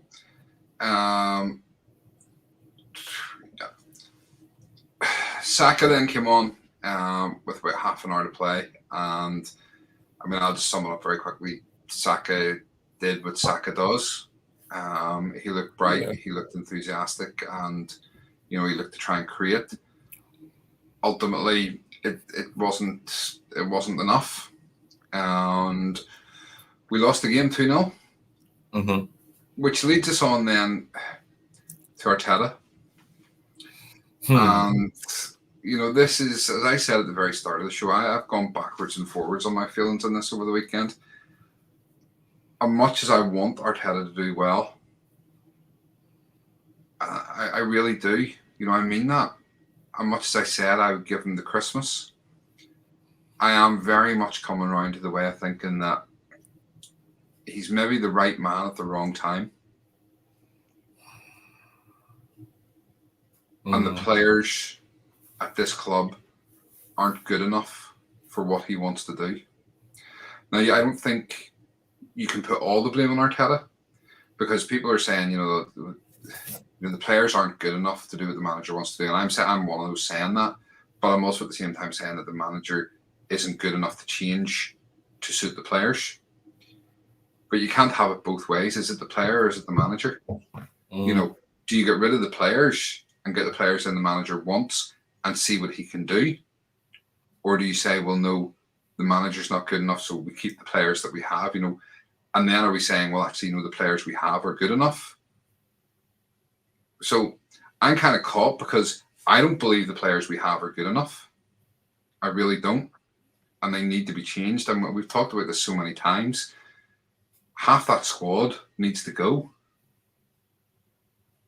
But at the same time, if Arteta is not good enough and too stubborn to change to suit the players that we have, then maybe it is time he went.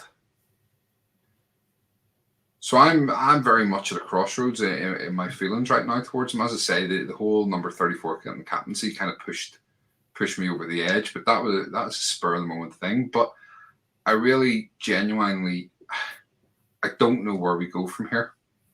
And this isn't a new thing, and we could put this on Arteta, we could put it on Emery, we can put it on Raul Sanllehi. But this decline of this club has been coming for a long time. And much as Wenger was a great manager, him and Ivan Gazidis have so much to answer for in terms of the decline of this club. We can put it at the foot of the Cronkies for not investing. But as I've said before, the Cronkies have only owned the club for a couple of years. Those 8 to 10 years beforehand, there were other shareholders, and not one of them were putting their hand in their pocket to invest in the club and to buy new players. So whilst, yes, I want the Cronkies out, and I don't believe that they're the right owners for us now, we can't put the blame solely on the Cronkies, because the investment has been bad. We were sold the dream of going to the Emirates to compete with the Bayern Munichs and the Barcelonas and the Real Madrids. And right now we can't even compete with the Brentfords. But it's not just on Arteta. It's so much deeper than that. And he's come in and he's trying to change the entire culture of the club again, trying to weed out all this dead wood, trying to weed out all the backroom stuff that needed to be changed and change everything. But it hasn't worked yet. And it's a long way from working. So how long can we give Arteta as manager? How long can we back this process of change when we're not actually seeing any change happen? For me, Edu needs to go. That is the first and foremost. I want the Cronkies out, but Edu needs to go, because Edu has failed at his job. He has had all summer to negotiate deals, and we're still sitting. The season has now started.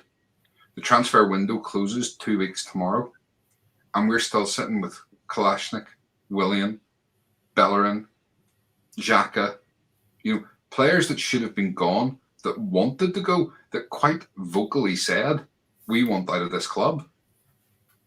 to an extent, Aubameyang and Lacazette should be away.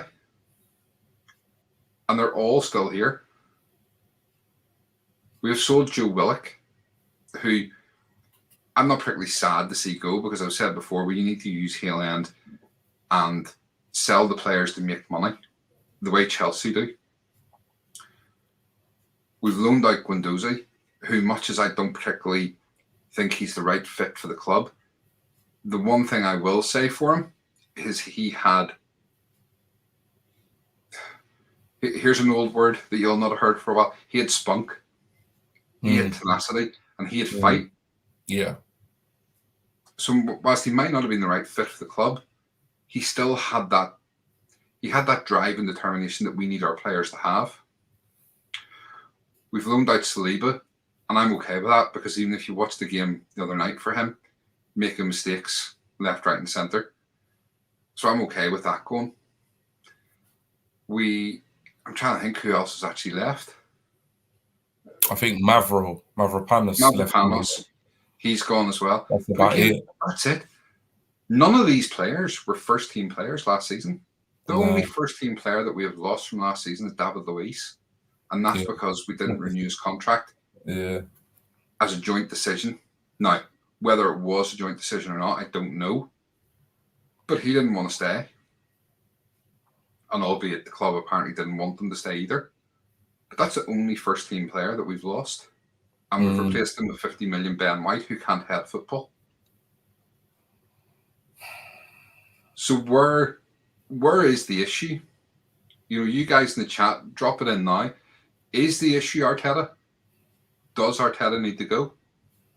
Do we give him more time? Or does he go now and we try to get somebody else in the last week of the window and try to do some deals? G? This is what I'm going to come back to, is that when it comes to Arsenal Football Club right now, I really don't know what's going on. Like, I think right now is probably the lowest point I've ever felt as an Arsenal fan. I just don't know what's happening, where we're going, what we're doing, what's the plan, etc. So it's a hard one, and I tell you why it's so difficult is because it's like it's so complicated, because it, like you said, it runs a lot deeper than just Arteta. But I feel as though the real issue is that, you know, there's a couple of things. Like you said, I think Arteta wants to play a certain brand of football, and he doesn't have the players to play that brand of football. I'm also not happy with the performances. So when you take the Brentford performance, for example, I don't think it was a great performance. However, if you look at the possession, if you look at the chances created, one could argue that if we did have the right players up front, we probably would have won the game. But it's just so difficult, because I don't think Arteta is the sole issue with what's wrong with the club. You know, if you look at the Kroenkes, some people will say, you know, their inability to spend money. I wouldn't necessarily agree with that. I think you know, whether it's the Kroenkes or the club, I do think the club has invested money, but for one reason or another, we've invested huge amounts of money on players, and it's just not happened. You know, if we look at Pepe, for example, I don't want to pinpoint him, but we paid 72 million for Pepe. He's not yet become the 72 million pound player we bought. You look at Lacazette, we spent 50 odd million. Aubameyang, we spent 60 million. We got 2 seasons out of him. You know, Xhaka, 30 odd million. Like, we've spent some really, really, you know, big money on players that, you know, it's not quite gone. You know, we brought in Torreira, he looked good, he fell off. You know, we spent money on players, but for some reason or another, they haven't gone on to be the players we want, or gone on to be the players we want consistently. So, you know, I do think over the years there's been poor recruitment, even before Arteta, etc., etc. I do think that, you know, with Arteta, what I will say is, I think inevitably, if results don't improve, he will get fired. And that's because it's a results, like football is a results business. And the reason why I say that is because what we saw against Brentford wasn't good enough. So regardless of whether we sit here and say he doesn't have the players, we can't control, and by the looks of it, Arteta can't control what the board are doing. So it's like, either get him the players he needs or don't. But if the form continues the way it is, we've got Chelsea next, we've got City after that, we could be looking at 3 games, 0 points at the bottom of the table with a crazy ass goal difference. Now, if the performance of Brentford is anything to go by, there's no guarantee. I was saying to you the other day that we're going to win any of our first 6 or 7 league games. So it could start to look very ugly very quickly. And I feel as though, regardless of all the issues that are that we have as Arsenal Football Club, you know, whether we go back to Gazidis, Wenger, the Kroenkes, you know, inability to spend, not backing him, the players are not good enough, they're good enough, tactics. If you don't get results, he's going to get fired. It's that simple. Like, there's no two ways about it. And I'm kind of split because I feel as though that we've spent money, but we've not always spent the money on the right players. And I feel like this summer, we've not done enough. So we've not sold enough players and we've not brought in enough players.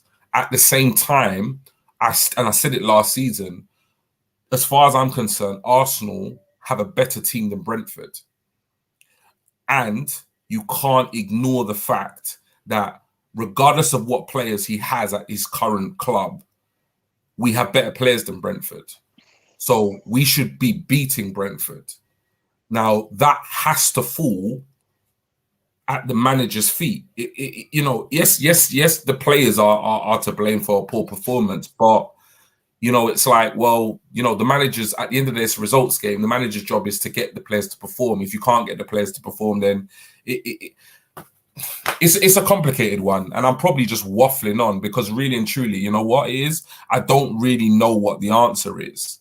But in a nutshell, I don't think everything is Arteta's fault. I think, like you said, the river runs deep in terms of what's wrong with Arsenal Football Club. However, if he doesn't get results and he doesn't get them quick, just out of fan pressure, he's going to get fired. Okay. Just before Lottie will come on to your sort of opinion on the Arteta situation right now, just want to touch on something David and Antonio both were saying about Conte potentially being linked. Conte is not coming to the Arsenal Football Club while the Kroenkes are owners. He is a manager who will come in and demand money. You know, he left Inter after winning the league for the first time in don't know how many years with Inter, and he left them because he was told, no, you can't have money. You know, we can't really let you strengthen the team, and in fact, we're going to sell a couple of your best players. He is not going to come in, and because the Kroenkes are not going to give him the money. And until we find someone who will take this club owner over, and I don't think we will, you know, much as I want the Kroenkes out, and I fully support the Kroenke out protests, and we are going to actually do something ourselves on that. I don't know who they're going to sell it to, if at all, because Daniel Ek was all talk. Yeah. You know, for me, Daniel Ek came in and he did that to increase Spotify's business. Mm-hmm. There was nothing real in that at all for me. So, Lottie, if you stopped sneezing or yawning, whatever it was you were doing, No, what's your take on the whole apologize. Arteta situation right now? Do you know what? During that game, I got so miffed with that performance.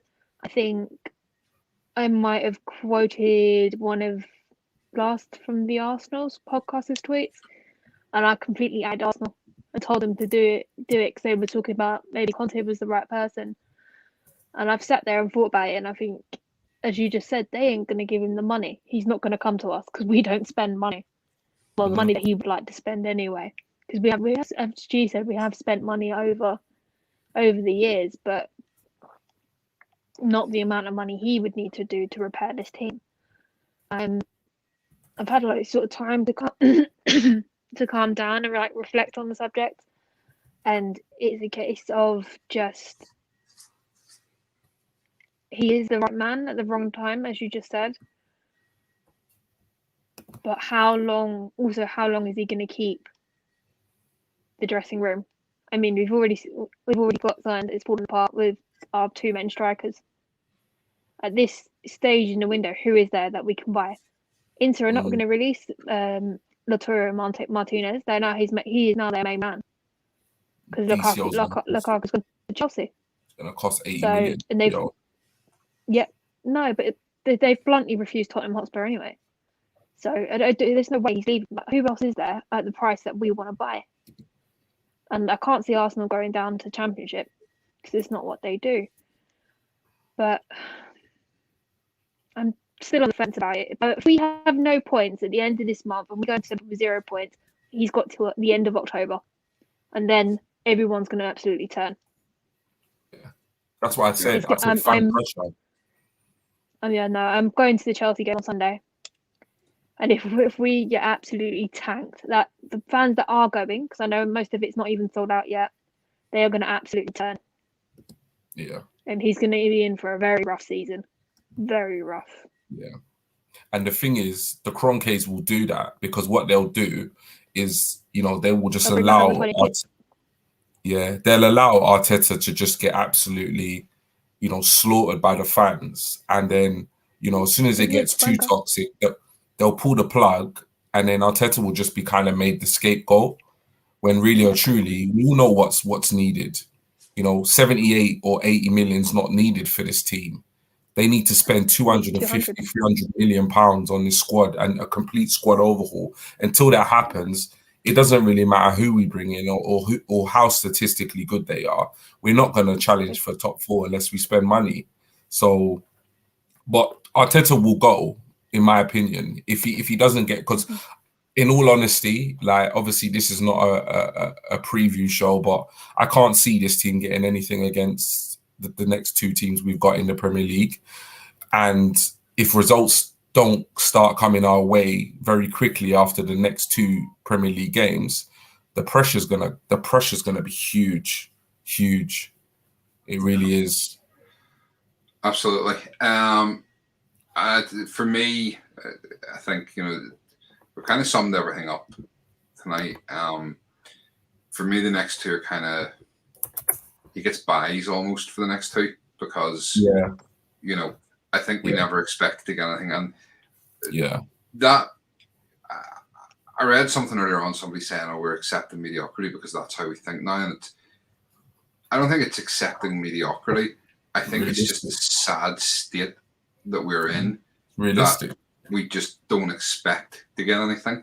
It's just being realistic about it right now. It doesn't mean we're accepting it. It doesn't mean we're happy about it. It's just the reality of the situation that we can't go into games expecting to beat City and beat Chelsea when they're dropping 100 million on a new striker in what is already a great side. So, all in all, it wasn't a good weekend. It wasn't a good start to the season. There's a lot of work to be done over the next 2 weeks in the transfer window, and it'll be interesting to see if anything happens at all. And obviously keep following Cannon Chatter's Twitter page and stuff. We'll keep you updated on anything we hear. And obviously if there's any sort of transfers and stuff, we'll talk about those. Lottie, I know you very quickly wanted to give a quick update on the first weekend of fantasy football. Yep, so end of game week 1, we've got 3 teams in first place with 105 points. We've got Malcolm Dealey, Yusuf Khan and Kareem H fighting out for the top spot. We've got a total of 9 players in the 100 club, and the rest of us are all just slowly creeping up there. So we had a good start, you could say, to all of it. As far as me, you, and G are going at the moment, I'm in 126. with 64 points. G is in 193rd with 35 points, and Stephen is down in 211th with 24. I'm just giving you all a head start. Yeah. It wouldn't look right me leading from the start and winning it. So I have to give you all a head start before coming from behind at the last to win this. So right, it's another 37 weeks. Yeah. Yeah, plenty of time to go. Just one game. That's it. Yeah, and we will do regular updates on that, and we will have some spot prizes through the season. But you will have to be subscribed to the channel to be able to chance to win those. So make sure you are subscribed if you haven't hit the subscribe button already. Okay. I'm really conscious of time, and thank you to everybody who's been on with us from the start. And if you haven't, you've joined halfway through or 3/4 of the way through, thank you for coming on. Thank you for getting involved in the chat. It's been great. There we go. Thank you all very much. Really enjoyed watching for the first time. Cheers, and hopefully you'll come back and you'll watch every show with us. G, do you want to run us quickly through our socials? No problem. So yeah, thank you guys for those of you who are watching live, and if you're watching at a later date or time, thank you also for tuning in. Really love your support. Please stick with us. You can follow us on our socials, so Facebook, which is @CannonChatter, and you can also follow us on Instagram, which is @Cannon_chatter. Most of you will know us from Twitter in terms of like interacting with our tweets and polls, etc. So if you're not following us on Twitter, please do now. So our official Twitter account is @CannonChatter. Stephen's official Twitter account is @SBCannonChatter. I'm Granville, but you'll know me on Twitter as @GTalksArsenal, and the lovely Lottie is @Lottie_B. That's 2 T's and 2 I's. And if you want to get the latest in terms of like Lottie's blogs, I know she's got some stuff about last season. If you want to relive that, not sure you do, but she's got some really fantastic stuff that she's done about some of our new signings, Tavares, Ben White. So do catch that out, and you can get that at lottieafc.blogspot.co.uk. And also here we've got to purchase a Cannon Chatter t-shirts or hoodies. Please email info@cannonchatter.com or DM SB Cannon Chatter on Twitter, or you can, tweet, or DM myself or Lottie if you want any more details. Hit us up, find out more. Yeah, there is a wee bit more information in the description of this video as well. And finally, make sure you subscribe, turn on those notifications, and hit the like button. Brilliant. Obviously, we have our subscriber challenge, which the first part is passed, and I did not have to bleach my hair, thankfully. So round 2 is if we can get 1,000 subscribers by the 31st of December. G's going to bleach that hair and that beard and look like a right idiot. But you know what? It's all in good fun. Lottie, I don't know why you're laughing, because if we can hit 2,000 subscribers by the start of next season, Lottie will get a tattoo. There will be 3 options. There'll be my option, there'll be at least G's you can option, shave and the there'll be beard off if you Lottie's needed option. to. No, you haven't seen me with no beard. I look ridiculous. I would keep it blonde. Baby face. No, honestly, I'll keep it blonde. It's bad. Okay. I'll share a picture with you guys, maybe in a WhatsApp group if I can find one. But yeah, I look. Yeah, no. I reckon you'd be proper baby face. Sorry, Stephen. David, thanks for the chat. Thank you for being involved. CJ Far 21, I'm here for life now. Excellent. Drop us a subscription on YouTube if you can. We'd appreciate that. The more subscribers, more likes and stuff we get in our videos, the more it pushes our content out to other people and hopefully get more people involved. And we have got some good stuff coming up over the next couple of weeks. Keith and Antonio having a bit of a love in there. Keith, literally show you 3. Love you all tons. Love you too, Keith. Okay, we will be back on Friday night with a preview of the Chelsea game. I'm not sure if we'll be back anytime in between that. And then obviously we'll be back next Monday night again and so forth. But for now, G, any last comments? No, just massive thank you for sticking with us. It's been, I think we never really planned these shows to go on for so long, but even though we're not where we want to be as a club, I think, we all do love talking about Arsenal. We want the best for our club. So yeah, thank you for sticking with us. Have a good evening, and yeah, see you soon. Lottie? Good morning, good afternoon, good evening, wherever you are in the world. Enjoy the rest of your time and whatever you're doing. Bongo, new suburb caught the end as I live in Japan. Wow, fantastic. Yes. We'll watch back Oh, this Wow. one. Excellent. Nice one. Great to see so many people from all over the world getting involved with us. Brilliant. Double Ducky, missed your notification alert. That's not good. Make sure you're following us on Twitter because we do put out plenty of tweets during the day advertising the shows as well. Should be here for your preview on Friday. Excellent. All right. Well, listen, guys, thank you very much. As I say, we will see you on Friday. It's been a great show, and I am done talking now. Yeah. The season can only get better. Probably after Chelsea and City, but the season can only get better. See you all soon. Take care.